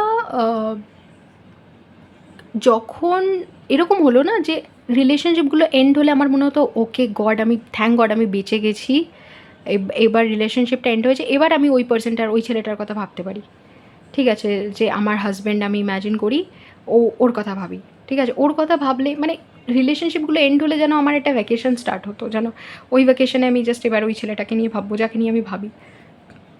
অনেকবার আমি ওর মুখ দেখার চেষ্টা করেছি, কিন্তু কখনোই আমি ওর মুখ দেখতে পেতাম না, কিন্তু ওর সিলুয়েটটা আমি ঠিক বুঝতে পারতাম, মানে ওর বডি স্ট্রাকচার, টাইপ, ওর সাথে ওর মেন্টালিটি, ওর ধরন, কথা বলার ধরন সবই বুঝতে পারতাম। আর ওর সাথে আমার রিলেশনশিপ একদম হাজব্যান্ড ওয়াইফের মতন ছিল। ওর পার্সোনালিটি, ও কীরকম, ও কী পছন্দ করে, কীরকম আমাদের ডায়নামিক, আমি সব জানতাম, ঠিক আছে, সব বুঝতাম, কিন্তু লাইক ওর মুখ দেখতে পেতাম না। ইনফ্যাক্ট আমি এরকমও ইম্যাজিনেশন দেখতাম যে আমাদের বিয়ে হয়ে যাচ্ছে, ওখানে গিয়ে আমি কতবার ওর মুখটা দেখার চেষ্টা করেছি বিয়ের মধ্যে গিয়ে, মানে আমার সোলটা উড়ে গিয়ে গিয়ে মণ্ডপে গিয়ে ওর মুখ দেখার চেষ্টা করেছে, কিন্তু আমি পারিনি। তো যাই হোক, আমি মানে বুঝতাম না কী বৃত্তান্ত, যে এরকম ছেলে তো এক্সিস্ট করতে পারে না। বাট এনিওয়ে, আমি ভাবতাম যে কী জানি কী দেখি আমি। এরপরে কী হলো, 11-12, তারপরে আস্তে আস্তে আমার এরকম একটা জিনিস স্টার্ট হলো যে সবাই বুঝতে স্টার্ট করলো যে আমি প্রচণ্ড ইন্টেলিজেন্ট। আমি যে স্টেট নিয়ে কল্পনা করতাম, হিউম্যান বিইংয়ের যাত্রা শুরু কোথা থেকে, কেন হিউম্যান বিইংসরা কী চায়, কী বৃত্তান্ত, ওদের কনফিউশন কী, ওদের প্রবলেম কী, এটা যে ছোটোবেলা থেকে কল্পনা করতাম, এই জিনিসগুলো আমাকে পলিটিক্যাল সায়েন্সের দিকে নিয়ে গেল। আর পলিটিক্যাল সায়েন্সে আমি যেই ঢুকলাম, অমনি আমার যে টিচার্সরা ছিল, প্রফেসর্সরা ছিল, ওরা আমাকে জিজ্ঞেস করতে স্টার্ট করলো যে তুমি যে এই জিনিসগুলো লেখো, আমার আনসার্স দেখে কোথা থেকে লিখছো, কী বই পড়ছো। তো তখন আমি আমি তো অতটা পড়াশোনা করতাম না, আমি বলতাম যে জানি না কী থেকে, মানে আমি তো নিজেই লিখেছি। আপনার ক্লাসে যা পড়ানো হতো তার বাইরে গিয়ে আমি নিজে থেকে যে আন্ডারস্ট্যান্ডিংটা লিখতাম, কারণ আমার আন্ডারস্ট্যান্ডিং এর জন্যই লিখতাম, কারণ হচ্ছে যে আমি এর বাইরে লিখতে পারি না, আমি অন্যদের মতন করে করতে পারি না, এটা মেবি আমার একটা শর্টকামিং। মানে টিচার হয়তো বলতো এর বাইরে লিখলে তোমরা নম্বর পাবে না, কিন্তু আমি ওই একদম যে টিচার যেটা বলছে ওটাকে ফলোই করতে পারতাম না, কারণ আমার ইনার ভয়েস আমাকে বলতো যে তুমি কি পারবে ওই টিচার যেটা বলছে ওটা ফলো করতে। আমি বলতাম না। তো তখন বলতো যে যখন পারবে না, নিজেরটা করার চেষ্টা করো, নিজেরটা ভালো করে করো, তাহলেই হবে। তো আমি নিজের মতন করে করতাম, আর টিচার্সরা অবাক হয়ে যেত, স্পেশালি সোশ্যাল সায়েন্সেসে, পলিটিক্যাল সায়েন্সে। তো এরকম অনেকবার হলো যে আমাকে ডেকে ডেকে জিজ্ঞেস করা হতো যে তখন পলিটিক্যাল সায়েন্সে যে থিঙ্কার্সরা রয়েছে, এখন আমি জানি, তখন তো জানতাম না, মানে তখন যাদের সাথে আমার লেখা মিলছে, আমাকে বলতো তুমি কি জন স্টুয়ার্ট মিলের নাম শুনেছো, তুমি কি প্লেটো পড়েছো, এরকম। কিন্তু আমি বলতাম না, আমি তো এগুলো পড়িনি, মানে আমাকে যা ক্লাসে পড়ানো হতো ওটাই, আর তার বাইরে আমার নিজের লেখা। তো নিজের চিন্তাভাবনা, তো নিজের চিন্তাভাবনায় আমি পরবর্তীকালে গিয়ে বুঝেছি যে আমি তো এইগুলো ভাবতাম, যেগুলো প্লেটো বলে গেছে, যেগুলো অ্যারিস্টটল যেই জিনিসগুলো ইসে করছে, যে গোল্ডেন মিনে আসতে হবে, প্লেটোর কমিউনিজম, প্লেটোর আইডিয়াল সোসাইটি অ্যান্ড এভরিথিং, এই সব কিছু যেন অ্যাজ ইফ আমি নিজের মধ্যে অলরেডি কল্পনা করেছি, যে স্মেলের থ্রুতে কী করে অ্যারাইভ করবো, ডেলিভারেশন কীরকম হতে হবে, এগুলো তো সব আমি চিন্তা করেছি। তো পরে গিয়ে আমি বুঝলাম যে টিচার্সরা কেন আমাকে ওরকমভাবে বলতো যে তুমি কোন বই পড়ছো। তো এরকম একটা আন্ডারস্ট্যান্ডিং স্টার্ট হলো যে আমি খুব ইন্টেলিজেন্ট, আর সেইটা আমাকে ভয় পাইয়ে দিল। এই কারণে ভয় পাইয়ে দিল কারণ আমি তো এই জিনিসগুলো ভিজুয়ালাইজ করেছিলাম। আপনাদেরকে আমি বলেছি যে আমি যখন হস্টেলে ছিলাম আমাকে বলা হতো যে তুমি তোমার বেস্ট লাইফ কল্পনা করো, যেটা আমার ইনার ভয়েস আমাকে বলতো যে এই যে কষ্টটা আছে এটা থেকে পালানোর জন্য তুমি তোমার বেস্ট লাইফ কল্পনা করো, আর এই জিনিসগুলো তো আমার কল্পনার মধ্যে ছিল। আর যেই কল্পনাগুলো আমি করেছিলাম ওগুলো সব এবার সত্যি হয়ে যাচ্ছিল।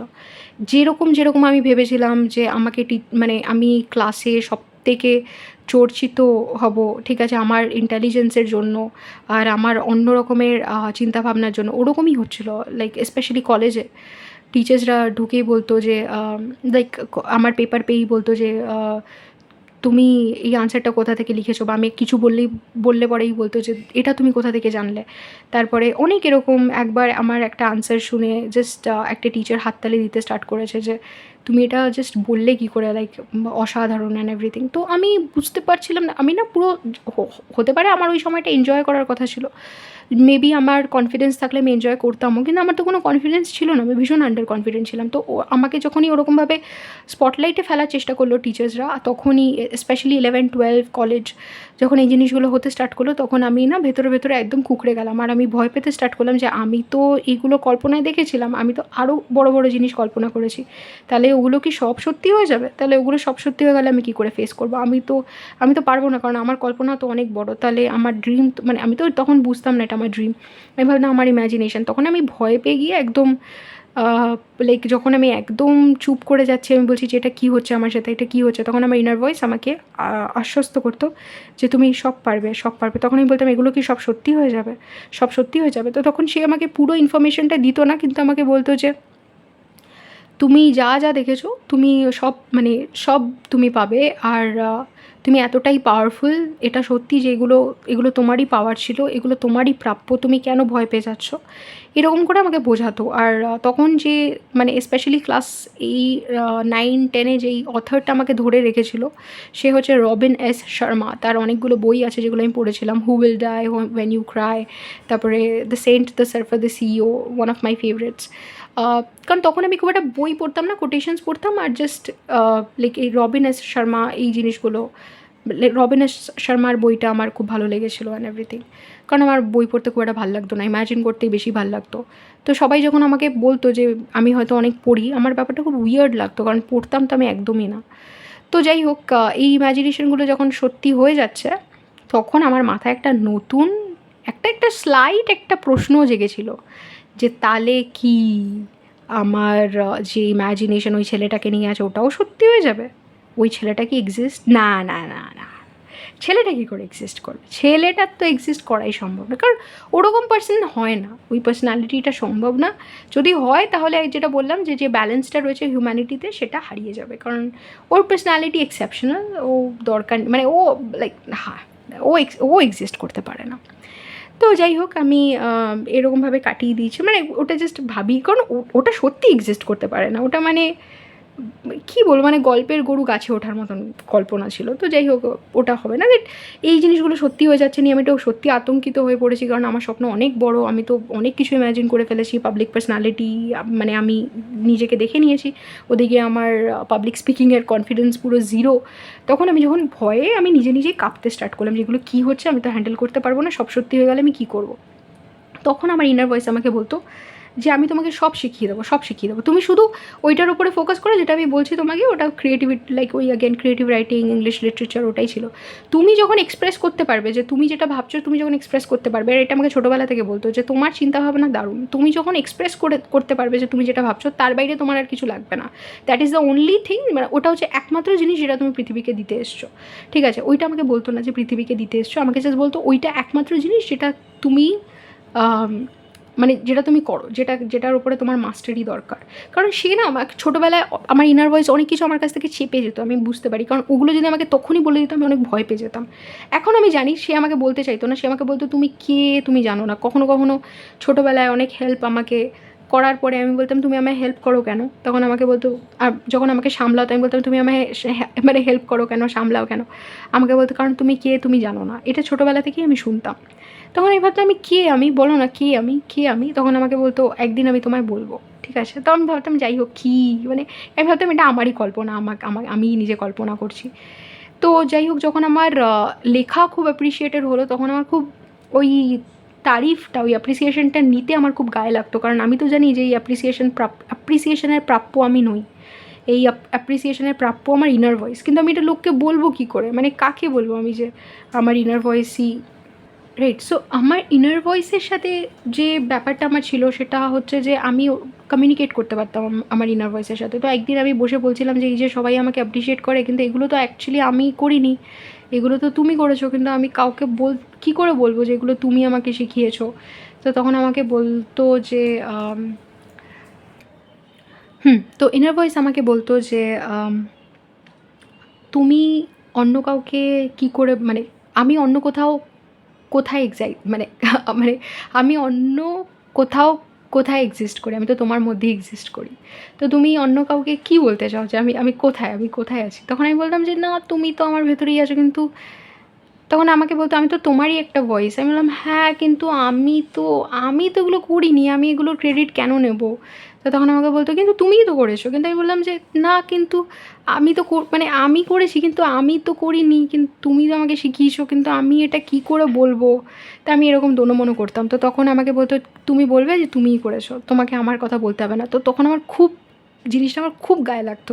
তখন আমি বলতাম কিন্তু আমি করিনি, কিন্তু এটা তো তুমি করেছো, আমি চাই না এরকমভাবে ক্রেডিট নিতে। তখন আমাকে বলতো যে কিন্তু আমি তো তোমার মধ্যেই আছি, তুমি আর আমি কি আলাদা? এরকম করে বলতো। আমি বলতাম হ্যাঁ, কিন্তু আলাদা তো, এরকম করে, মানে আমি বুঝতে পারতাম না যে আমি কী বলছি, কী করে বোঝাবো যে আমি এগুলো কী আমি তখন খুব কনফিউজড হয়ে যেতাম। তো ফার্স্ট টাইম আই থিঙ্ক আমি যেখানে ওপেন আপ করি যে আমার এরকম একটা ইনার ভয়েসের কমিউনিকেশন আছে, সেটা হচ্ছে আমার রিলেশনশিপ, যেটা আমার ফলস টুইন হয়, ঠিক আছে, ফলস টুইনের সাথে আমার রিলেশনশিপ। তো ওকে আই থিঙ্ক আমি ফার্স্ট বলি যে আমার এরকম একটা ইনার ভয়েসের সাথে আমি কমিউনিকেট করতে পারি, আর আমার ইনটিউশন সবসময় এরকমভাবে কথা বলে। তো সে মোটামুটি কয়েকটা ইনসিডেন্টে সে বুঝতে পারে যে আমার কোনো একটা এবিলিটি আছে। ইনসিডেন্টগুলো দেখছি আমি কতটা বলা সম্ভব। তো যাই হোক, আমি যখন কলেজে পারফর্ম করতে স্টার্ট করি, তো এরকমও হয় কখনো কখনো যে আমি কলেজের জন্য ভীষণ আনপ্রিপেয়ার্ড, কোনো একটা এক্সামের জন্য আনপ্রিপেয়ার্ড, মানে এত আনপ্রিপেয়ার্ড যে ওকে, ফার্স্ট অফ অল বলি, আমার যখন রেজাল্ট খুব খারাপ হয় কলেজের মানে অ্যাডমিশনের সময়, তখন কয়েকটা সাবজেক্ট যেটা আমি চেয়েছিলাম আমি পাইনি, তো আমার খুব খারাপ লেগেছিলো আর আমি ভীষণ ডাউন ফিল করেছিলাম। তো তখন আমার ইনার ভয়েস আমাকে বলেছিল যে এই কলেজের থেকে তুমি যখন বেরোবে তখন তোমাকে মানে ওয়ান অফ দ্য বেস্ট স্টুডেন্টসের মানে স্টুডেন্টস হিসাবে এরা জানবে। এই কথাটা আমি একদম বিশ্বাস করিনি। আমি বললাম কী করে, এটা মানে আমি বিশ্বাসই করি, আমার ইনার ভয়েসকে আমি উড়িয়ে দিতে চাইছিলাম তখন। আমি বলছি কী মানে, অর্ধেক পাগল তো আমি আমার ইনার ভয়েসের জন্য হয়ে গেছিলাম। তো কলেজের কিছু কিছু টেস্টে হ্যাঁ, আমাকে অর্ধেক পাগল তো আমার ইনার ভয়েস করে দিয়েছিল যে তুমি বেস্ট হবে অ্যান্ড এভরিথিং। আমি কথাগুলো শুনলে আমার মাথাটা জাস্ট গরম হয়ে যেত, কারণ আমার লাইফে যখন খুব ডিফিকাল্ট সিচুয়েশান ছিল, আমি আমি কিচ্ছু করতে পারছি না, ইনার ভয়েস এসে আমাকে বলতো তুমি তুমি তো একদিন এই জায়গাটায়, আমি তখন বলতাম তুমি যাও এখান থেকে, তুমি মানে জাস্ট যাও, মানে প্লিজ, এরকম করতাম। ঠিক আছে, আমার ইনার ভয়েসের সাথে আমার কমিউনিকেশন এরকম ছিল। তো একটা, এবার আপনাদের মনে হতেই পারে যে এটা কেন আমি লাইটলি নিচ্ছি, এই ভয়েসটা কনস্ট্যান্টলি আমাকে এমন জিনিস বলতো যেগুলোর পসিবিলিটি নেই নেই মানে সম্ভব না।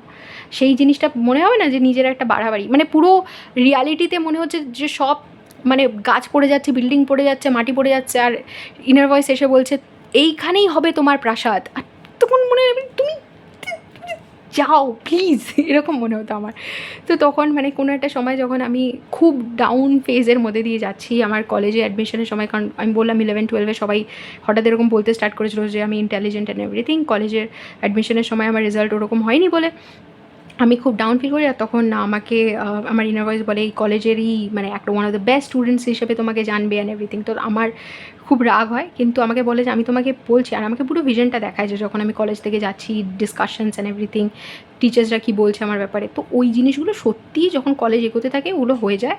ইনফ্যাক্ট কিছু কিছু এক্সাম এরকম ছিল যেখানে আমার মনে হতো আমি এতটাই আনপ্রিপেয়ার্ড ছিলাম এক্সামগুলোর জন্য, কারণ আমি একদমই পড়াশুনো মানে করতামই না প্রায়, আর একদিনে দুদিনে প্রিপেয়ার করতাম। কখনো কখনো এক্সামের আগে আমি আমার বন্ধুদেরকে কল করে, কারণ আমি ক্লাসে একটুখানি মানে জাস্ট আনমনা হয়ে নিজের মতো থাকা, নোটস নিয়ে অতটা মানে কেয়ারফুল না এরকম ছিলাম।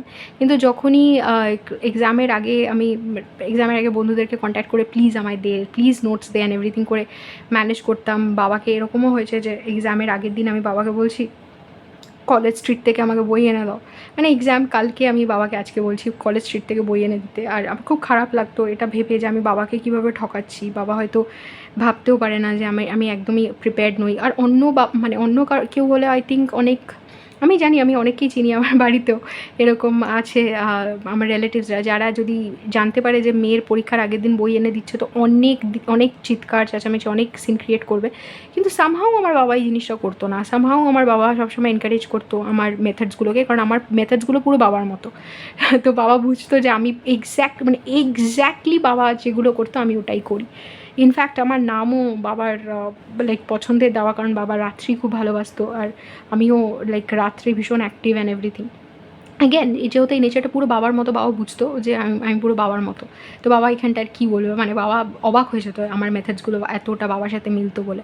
তো যাই হোক, বাবা কিছু বলেনি, কিন্তু আমার মনে হতো যে আমি এরকমভাবে ঠকাচ্ছি বাবাকে, আমি তো কিছুই পড়ি না অ্যান্ড এভরিথিং। তো তখন আমার ইনার ভয়েস আমাকে বললো যে এরকমভাবে সবাইকে বলো না, মানে আমি যখন ক্লাসে গিয়ে সবাইকে বলছিলাম যে দেখ আমার একদম প্রিপারেশন ভালো না অ্যান্ড এভরিথিং, তখন আমার ইনার ভয়েস আমাকে বলছে মানে আমি এতটাই আনপ্রিপেয়ার্ড।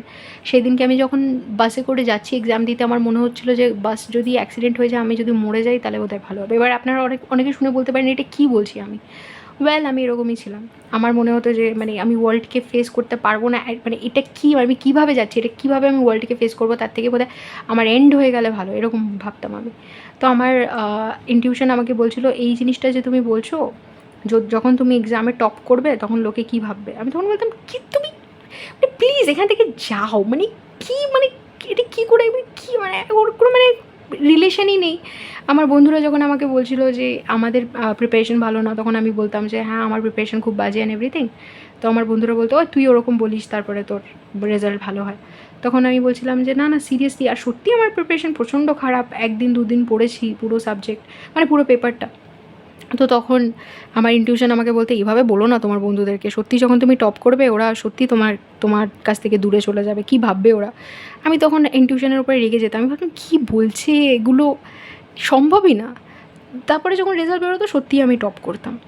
তো এই জিনিসগুলো যখন আমার সাথে হতো আমি না তখন বুঝতাম না যেগুলো কী করে হচ্ছে। আমিও মানে আমি অবাক হয়ে যেতাম, আমার বন্ধুদেরকে বলতাম সিরিয়াসলি আমি জানি না এটা কী করে হয়েছে। টিচার্সরা বলতো বিদিশা দারুণ লিখেছো।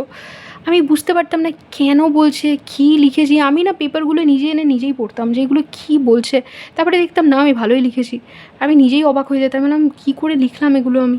তো এরকম করতে করতে আই থিঙ্ক আমি মানে তখন মানে আস্তে আস্তে আমি নিজে যে ইউনিভার্সিটিতে পড়তাম ওই ইউনিভার্সিটিও টপ করে গেলাম। তো তারপরে যে জিনিসটা হলো, বাড়িতে সবাই ভাবতে স্টার্ট করলো যে হ্যাঁ মেবি ও প্রচণ্ড ইন্টেলিজেন্ট, আমরাই বুঝতে পারিনি। আর আমি ভাবলাম যে এগুলো কী হচ্ছে, এগুলো তো কি সব ওই কল্পনার ফল, ওই যে আমি ছোটোবেলায় আকাশ কুসুম ভাবতাম ওগুলোই কি সব সত্যি হয়ে যাচ্ছে। সব সত্যি হয়ে গেলে তো আমি গেলাম, কারণ আমার ড্রিমস তো অনেক বড়, এবার কী হবে কে জানে, আমি কী করে ফেলেছি মানে কী হতে চলেছে। আর নিজেই ভয় নিজের, প্লেটোর একটা কথা আছে, you can easily forgive a child who is afraid of the dark. The tragedy of life is when an adult is afraid of their own light. এই কথাটা আমার খুব ফেভারিট একটা প্লেট বলছি, প্লেটোর একটা কোট, কোট থেকে প্লেট হয়ে গেছে। বাও, প্লেটোর কোটগুলোকে যদি সত্যি আমরা প্লেট বলতে পারতাম কি ভালো হতো, রাইট? হ্যাঁ, তো খুব ভালো একটা কোট, আমার ফেভারিট একটা কোট প্লেটোর। সো সেখানে আমি লাইক রিলেট করতে পারতাম যে একটা বাচ্চা যে অন্ধকারকে ভয় পায় তাকে ক্ষমা করে দেওয়া যায়, কিন্তু যখন একটা বড় মানুষ নিজের লাইক আলোকে ভয় পায় তাকে মানে সেটাই হচ্ছে লাইফের ট্র্যাজেডি। আর আমি ওই আলোটাকে ভয় পেতাম, আমি নিজের ড্রিমস যে ফুলফিল হয়ে যাবে আর আমি কী করে সামলাবো এটা আমার সবথেকে বড় ভয় ছিল, কারণ আমার ড্রিমস সত্যি অনেক বড়।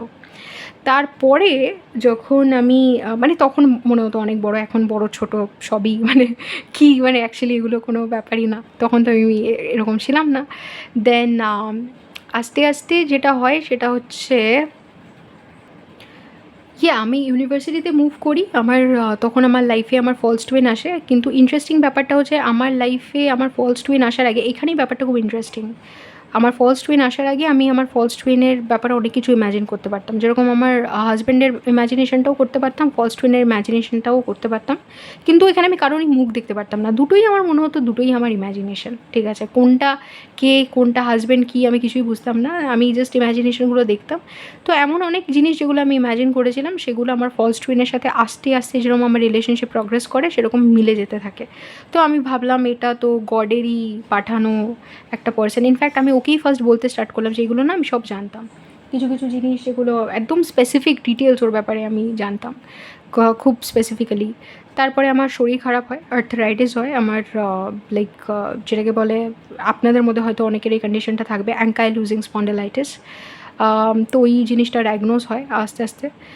তো সেই সময় আমি তার আগেই দেখেছিলাম যে আমার খুব শরীর খারাপ, একটা ছেলে আমার জন্য কেয়ার করছে, তো ওই সব কিছু ও করে, ঠিক আছে? এগুলো ওর সাথে রিলেশনশিপে আসার আগেই আমি দেখে নিয়েছিলাম ভিশনে, যার জন্য ব্যাপারটা ফলস টুইন আর টুইনের ব্যাপারটা এত কনফিউজিং হতে পারে। কারণ যা যা জিনিস আমি ফেস করেছি ফলস টুইনের সাথে সেগুলো যদি আমি যতদিন আমি আমার টুইনকে দেখেছি ততদিন মানে টুইন ফ্লেমের ব্যাপারে জানলে আমি হয়তো ফলস টুইনকেই সবথেকে বেশি প্রাধান্য দিতাম। মানে আমি ভাবতাম ওটাই বোধহয় টুইন ফ্লেম, আমাকে কেউ বোঝাতেই পারতো না ওটা টুইন ফ্লেম না, কারণ আমি যা যা এক্সপিরিয়েন্স করেছি আমি কি জানি যে টুইনের সাথে কীরকম কী হয়। তো ফার্স্ট টুইনকে দেখে টুইন ভাবা এটা অনেক সময় হতে পারে, কারণ অনেক সাইকিক এবিলিটি, অনেক ইনটিউটিভ পাওয়ার্স ফার্স্ট টুইনের সাথেই অ্যাক্টিভেট হয়ে যায়, আমার ক্ষেত্রে তো তাই হয়েছে।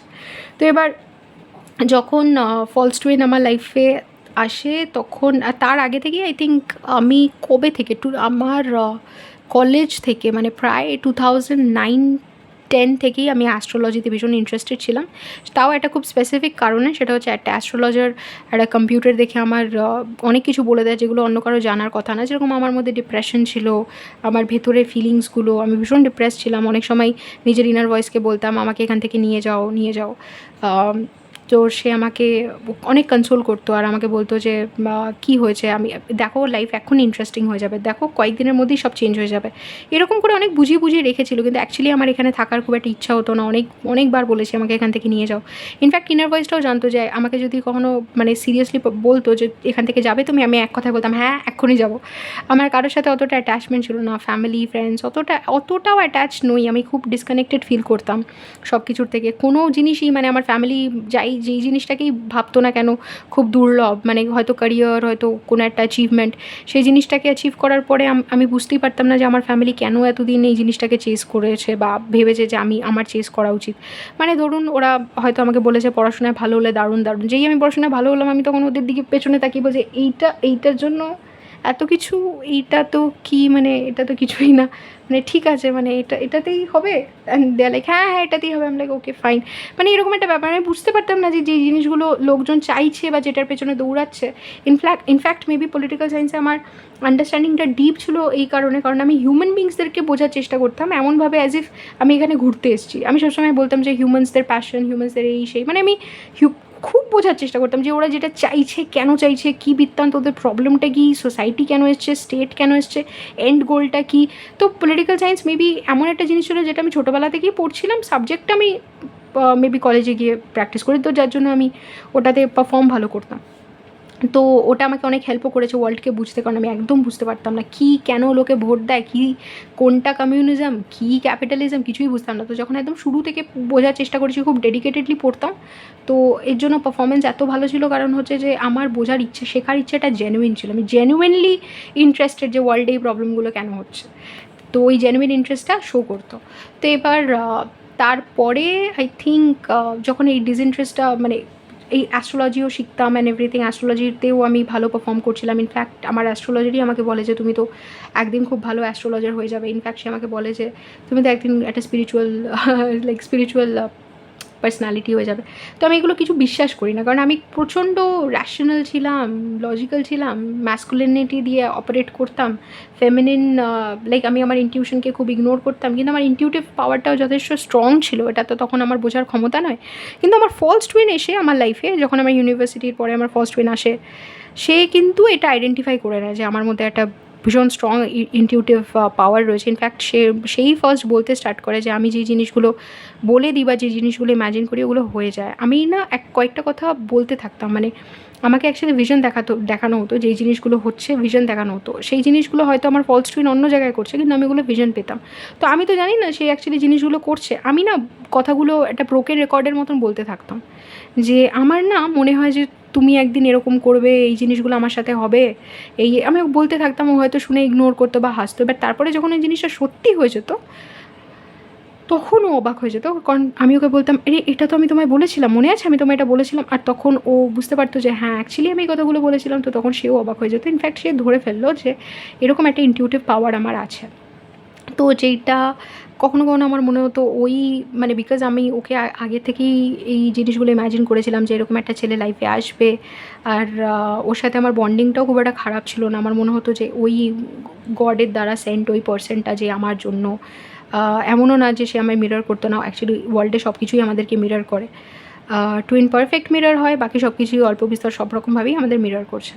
টুইনকে পারফেক্ট মিরর বলা হয় অন্য কারণে, ওটা মিরর এক্সারসাইজ করতে করতে আপনারা বুঝতে পারবেন। বাই দ্য ওয়ে অনেকেই বলে যে মিরর এক্সারসাইজ হচ্ছে মিররের সামনে দাঁড়িয়ে কয়েকটা অ্যাফার্মেশন বলা, ওটা মিরর এক্সারসাইজ নয়। মিরর এক্সারসাইজ হচ্ছে বোঝা যে পুরো ওয়ার্ল্ড আপনাকে কীভাবে মিরর করছে, মানে আপনারই রিফ্লেকশন। তো যাই হোক, এবার সেই জিনিসগুলো তো হতো ওখানেও। তো আমি এই টুইন ফ্লেম বা আমি অ্যাস্ট্রোলজির কথাটা এই কারণেই বললাম, অ্যাস্ট্রোলজি প্র্যাকটিস করার পরেও আমার সোলমেট, টুইন ফ্লেম এই জিনিসগুলোতে ইন্টারেস্ট ছিল না। ইন্টারেস্ট এই কারণেই ছিল না, আমি টুইন ফ্লেম কখনো শুনিনি। সোলমেট ব্যাপারটাতেও আমার ইন্টারেস্ট ছিল না, কারণ আমি অ্যাস্ট্রোলজি ওয়াইজ মানে কোন কার সাথে রিলেশনশিপ কতটা ডিগ্রি ভালো হতে পারে এটা আমি বুঝতে পারতাম, মানে প্ল্যানেটের স্ট্রেংথ দিয়ে, তারপরে কম্বিনেশনস দিয়ে আমি বুঝে যেতাম রিলেশনশিপ ভালো না খারাপ, কীরকম হবে প্রকৃতি। এবার সেইটাকে সোলমেট বলবে না এই বলবে, সেটা মানে এটা নিয়ে আমার মাথা ব্যথা ছিল না। আমি ভাবতাম রিলেশনশিপ ভালো হলে ভালোভাবে এক্সপিরিয়েন্স করবে, চ্যালেঞ্জিং হলে চ্যালেঞ্জ এক্সপিরিয়েন্স করবে, সোলমেট কি না এটা নিয়ে আবার কী মাথা ব্যথা, আমি ওটা নিয়ে একদমই ভাবতাম না।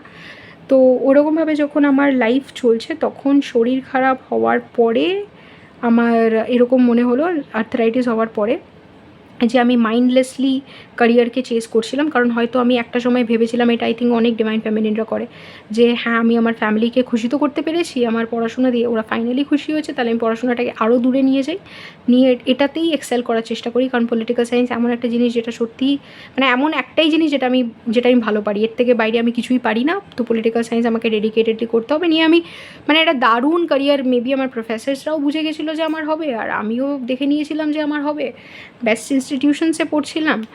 তখন আস্তে আস্তে যখন শরীর খারাপ হয়, এই জিনিসগুলো মানে এই শরীরটা আমাকে ধাক্কা যেটা দেয়, যে আমাকে পুরো বেড রিডেন করে দেয়, আস্তে আস্তে আমি এগুলো ভাবতে বাধ্য হই যে ক্যারিয়ারই আমার কাছে ইম্পর্টেন্ট। যখন ক্যারিয়ার নেই তখন কি আমি ইম্পর্টেন্ট, আমার ফ্যামিলি কি তখনও আমাকে ভালোবাসবে, এই তখন ওয়াই, এই যে প্রশ্নটা কি ইম্পর্টেন্ট, ফ্যামিলির কাছে আমি ইম্পর্টেন্ট কি না, কন্ডিশনাল লাভ আনকন্ডিশনাল লাভ, যদিও আমি জানি না তখন এই কনসেপ্টগুলো, এইগুলো আমার কাছে মাথায় আসতে থাকে। তখনও স্পিরিটের গাইডেন্স খুব উইক, স্পিরিট আমাকে বোঝানোর চেষ্টা করছে যে এগুলো সব ঠিক হয়ে যাবে, তুমি একদিন এই জিনিস এখান থেকে ঘুরে দাঁড়াবে। কিছুই আমি বিশ্বাস করছি না, কারণ পেনটা মারাত্মক, কোনো ডক্টর তখন ডায়াগনোস করতে পারছিল না যে আমার কি হয়েছে।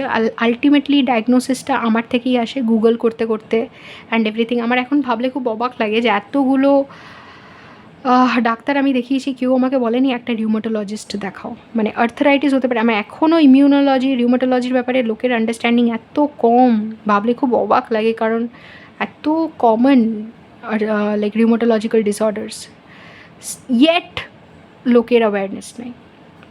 খুব অদ্ভুত। তো যাই হোক, আমি তখন অবভিয়াসলি ডিভাইন টাইমিং ছাড়া আমি হিলও করতে পারবো না। অনেক দিন সাফার করার পরে আলটিমেটলি ডায়াগনোজ হয়। আমি ডিসাইড করি যে ইনার ভয়েস আমাকে বলে যে, আমি জিজ্ঞেস করতাম যে এই জিনিসটা তুমি আমায় কেন দিলে, কেন কেন কেন আমি জিজ্ঞেস করতাম। তখন আমাকে সে বলল যে তোমাকে ডিজিজ দেওয়া আর অন্যদেরকে ডিজিজ দেওয়ার মধ্যে একটা মানে পার্থক্য রয়েছে, তোমাকে একটা কোনো প্রবলেম দেওয়াতে অনেক মজা আছে। তখন আমি বলছিলাম কী মজা তোমার আমাকে কোনো প্রবলেম দিয়ে। তখন আমাকে বললো যে অন্যদেরকে যদি আমি কোনো ডিজিজ দিই, তারা ভিকটিম হয়ে সেটাকে এক্সপিরিয়েন্স করতে থাকে একটা রিপিটেটিভ প্যাটার্নে, কিন্তু তোমাকে যখন কোনো ডিজিজ দেওয়া হয় তো তখন তুমি ওটা নিজেও হিল করো আর অন্যদেরকেও হিল করতে শেখাও, তুমিই ওটা করবে, মানে বেস্ট সলিউশনস তুমিই দেবে, তুমিই লোককে শেখাবে কী করে হিল করতে হয়, আর বেস্ট ভিডিওস তোমারই আসবে অ্যান্ড এভরিথিং। মানে বেস্ট সলিউশন ভিডিওস না বলতে, আমি তখন দেখতাম অ্যাঙ্কালুজিং স্পন্ডালাইটিসের ওপর অনেক ভিডিওস, স্যাটিসফাইড হতাম না ওদের আনসারে, ভাবতাম যে এইভাবেও বলা যায় ওইভাবেও করা যায়, নিজের রিসার্চ অনেক ডিপ করলাম। তো তখন আমাকে বললো যে বেস্ট এখনও আসেনি তো, কারণ তুমি আসবে তুমি বলবে। তো যাই হোক, আমি কথাগুলো শুনতাম আর আমি নিজেকেও কমিটমেন্ট দিলাম যে যেই পেনটার মধ্যে দিয়ে আমি গেছি, যখন আমি এটার থেকে বাইরে বেরোবো, বাইরে তো আমি বেরোবোই, আমি ডেফিনেটলি এটা থেকে বাইরে বেরোবো আর সবাইকে শিখিয়ে দিয়ে যাব যে কীভাবে বাইরে বেরোতে হয়। সেখানে আমার ফার্স্ট উইন অনেক হেল্প করেছে আমাকে, অনেক। তারপরে যেটা হয় আস্তে আস্তে আমি আমার ফলস টুইনের এখানেই আমার স্পিরিট গাইডের সাথে আমার কমিউনিকেশন কী কোনটা, এই বিষয়টা আপনারা বুঝতে স্টার্ট করবেন যে এত কথা বলার মানেটা কী, এই কথাগুলো আমি কেন বলছি, স্পিরিটের সাথে আমার কানেকশান এইখানটা গিয়ে ইম্পর্টেন্ট হবে জিনিসটা।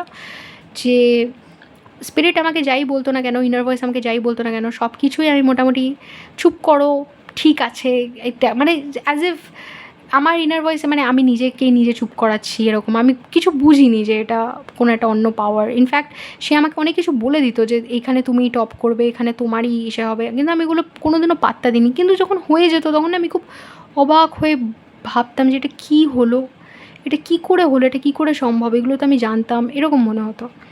তো চুপ হয়ে যেতাম, স্টান্ড হয়ে যেতাম, স্পিচলেস হয়ে যেতাম। টিচার্সরাও আমাকে নিয়ে কখনো কখনো স্পিচলেস হয়ে যেত যে তুমি এগুলো জানলে কী করে, তুমি তো এই যে বলছো এই জিনিসগুলো কোনো দিনও শোনোনি, তাহলে জানলে কী করে।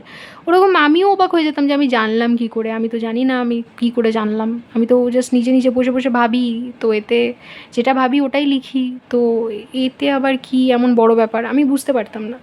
তো যাই হোক, এবার এই উত্তরগুলো সিরিয়াসলি আমার কাছে ছিল না, আর এমনও না যে আমি বাড়িতে এসে বললে পরে কেউ বিশ্বাস করতে হবে, কারণ আমার বাবা ভীষণ লজিক্যাল, এখনও হয়তো জিনিসগুলো মানতে পারবে না, বাট বাবার একটা আন্ডারস্ট্যান্ডিং তৈরি হয়ে গেছিলো যে আমার ইন্টেলিজেন্সটা অন্য রকমের, যেটা হয়তো বাবার মতন নয়। মানে বাবা যেরকম ভেবেছিল সায়েন্স বা ম্যাথসে ইন্টেলিজেন্ট মানে ইন্টেলিজেন্ট, নইলে ইন্টেলিজেন্ট নয়, বাবা বুঝলো যে আমার ক্রিয়েটিভ ইন্টেলিজেন্স আছে, যেটা টিচার্সরা ডেকে ডেকে বাবাকে বলেছিল অনেকবার। বাবা এই জিনিসটা ফেস করার পরে, শোনার পরে, আমার পারফরমেন্স দেখার পরে বাবা বুঝে যায় যে এটা আমার অন্য রকমের একটা ইন্টেলিজেন্স আছে, যেটা প্রবাবলি বাবার আন্ডারস্ট্যান্ডিংয়ের বাইরে।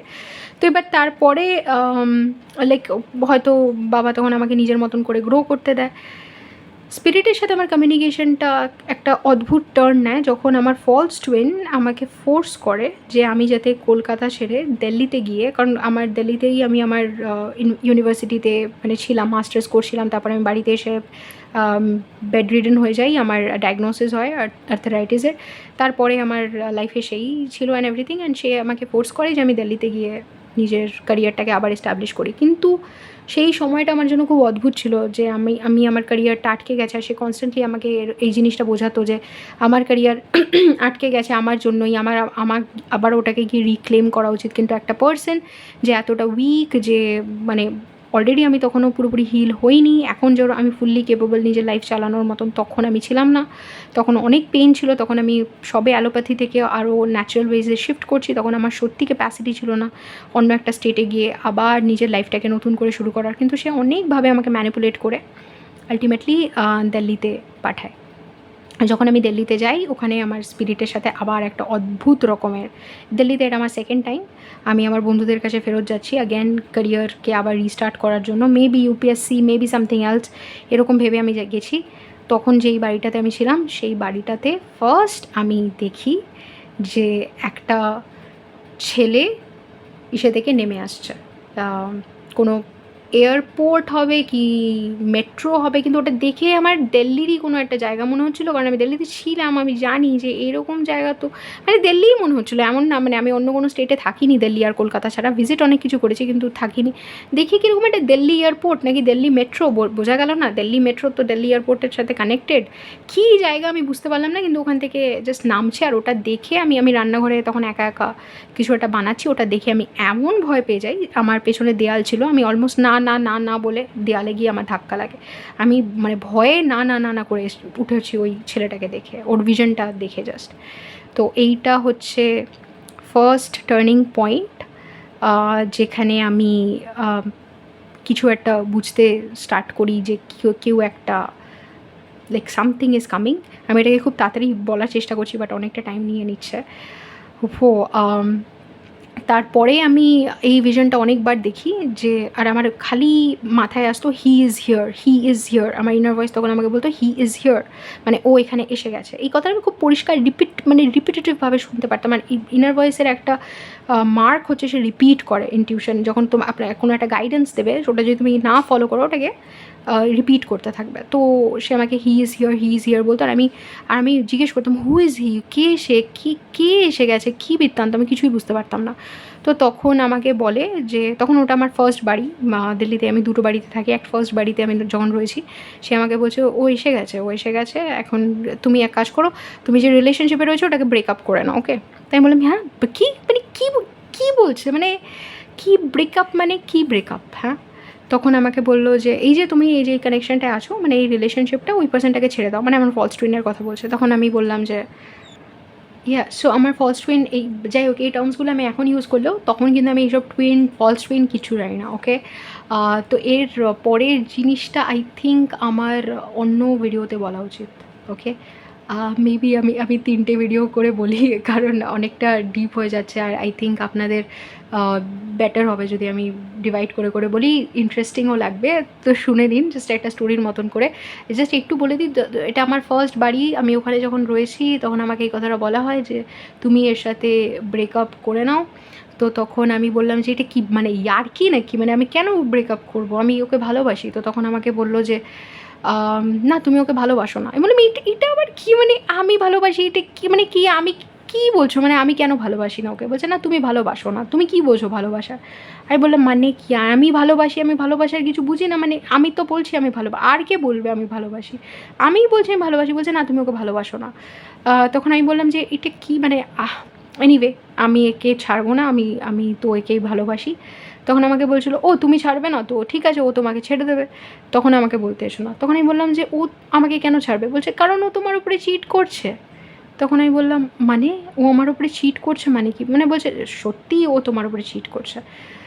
তুমি যদি জানতে চাও, মানে তুমি যদি চাও যে আমি তোমাকে এই কথাটা প্রুফ, মানে এই কথাটা প্রুফ করে দিই, তুমি যদি প্রুফ চাও তাহলে আমি তোমাকে প্রুফ করতে পারি, কিন্তু তোমাকে একটা প্রমিস করতে হবে, সেটা হচ্ছে তুমি ওকে বলতে পারবে না কোনো কিছু যেটা আমি তোমাকে বলছি, আর আমি যেভাবে বলছি তুমি ওইভাবে চলো, তুমি ধরে ফেলতে পারবে যে ও তোমার ওপরে চিট করছে কি না। তুমি বলছো তুমি ওকে ভালোবাসো, ও তো তোমাকে ঠকাচ্ছে, এরকম করে বলছে, তো মানে অ্যাজ ইফ আমার উপরে হাসছে। তো তখন আমি বললাম, না এটা সত্যি হতে পারে না, এটা সত্যি হতে পারে না। বলছে তাহলে কেন পাঠালো তোমাকে দিল্লিতে, কেন তোমাকে এরকমভাবে কনভিন্স করে দিল্লিতে পাঠালো, এটা জেনেও যে তোমার শরীর এত খারাপ, তুমি পারবে না দিল্লিতে একা থাকতে, কেন এত ফোর্স কেন? আমি অবাক হয়ে কথাগুলো শুনছি নিজের বেডের ওপরে বসে। আমি বলছি যে, "না, মানে ও আমার ভালোর জন্য পাঠিয়েছে।" বলছে, "ভালোর জন্য? কারোর ভালোর জন্য? ক্যারিয়ারে, মানে তার হেলথের থেকেও ক্যারিয়ার ইম্পর্ট্যান্ট।" তখন আমি না চুপ করে কথাগুলো শুনছি। তখন আমাকে বলল, "আমি তোমাকে প্রুফ করে দেবো। তোমার জাস্ট একটাই জিনিস করতে হবে, সেটা হচ্ছে তুমি ওকে বলবে না যে এই জিনিসগুলো তুমি জানো। কারণ বললে যেটা হবে সেটা হচ্ছে ও সতর্ক হয়ে যাবে। তো যদি তুমি সতর্ক ওকে না করো, তাহলে আমি তোমাকে একদম হাতে হাতে প্রুফ করে দিতে পারি যে ও আম জিনিসটা করেছে। ওকে? মানে ও কী করছে?" তখন আমি লাইক অবাক হয়ে যাই। আর তখন আমি বলি, তখন আমার কাছে কি অন্য কোনো কিছু আর ইম্পর্ট্যান্স পায় না। তখন আমি বলি যে, "ঠিক আছে, আমাকে প্রুফ করো। তুমি যদি প্রুফ করতে পারো, দেন গ্রেট।" তা এইখানটা লেট মি স্টপ। আর তারপরে কীভাবে আমি স্পিরিটকে আইডেন্টিফাই করি, কীভাবে স্পিরিটকে মানে আমি বুঝে যাই যে এটা অন্য কিছু, সেইটা আমি বলবো আই থিঙ্ক নেক্সট ভিডিওতে। সো এখন 1.5 hours হতে যাচ্ছে। এখনের জন্য এই যে দুটো জিনিস আমরা কভার করলাম, যে স্পিরিট, মানে এই যে স্পিরিচুয়াল এন্টিটিস, তারা কীরকম হতে পারে, তারা কত রকমের হয়, আমাদের আইডেন্টিফিকেশন কীভাবে তৈরি হতে পারে, কে কে আসে, এই জিনিসটা ফার্স্টের দিকে আই থিঙ্ক ফার্স্ট 25 মিনিটস এটা ডিসকাস করেছি। আর তারপরে আমার যে ওভারঅল এক্সপিরিয়েন্স এই রকমভাবে যেখানে আমি আমার ইনার ভয়েসকে শুনতে পাচ্ছি, সেইটা আই থিঙ্ক আমরা কভার করেছি। বাকি এখান থেকে আমি নেক্সট ভিডিওতে বলবো। ওকে? আপনাদের সাথে খুব শীঘ্রই দেখা হচ্ছে, লাইক জাস্ট এটা শোনার পরই আপনারা ওটা শুনতে পারবেন। Take care.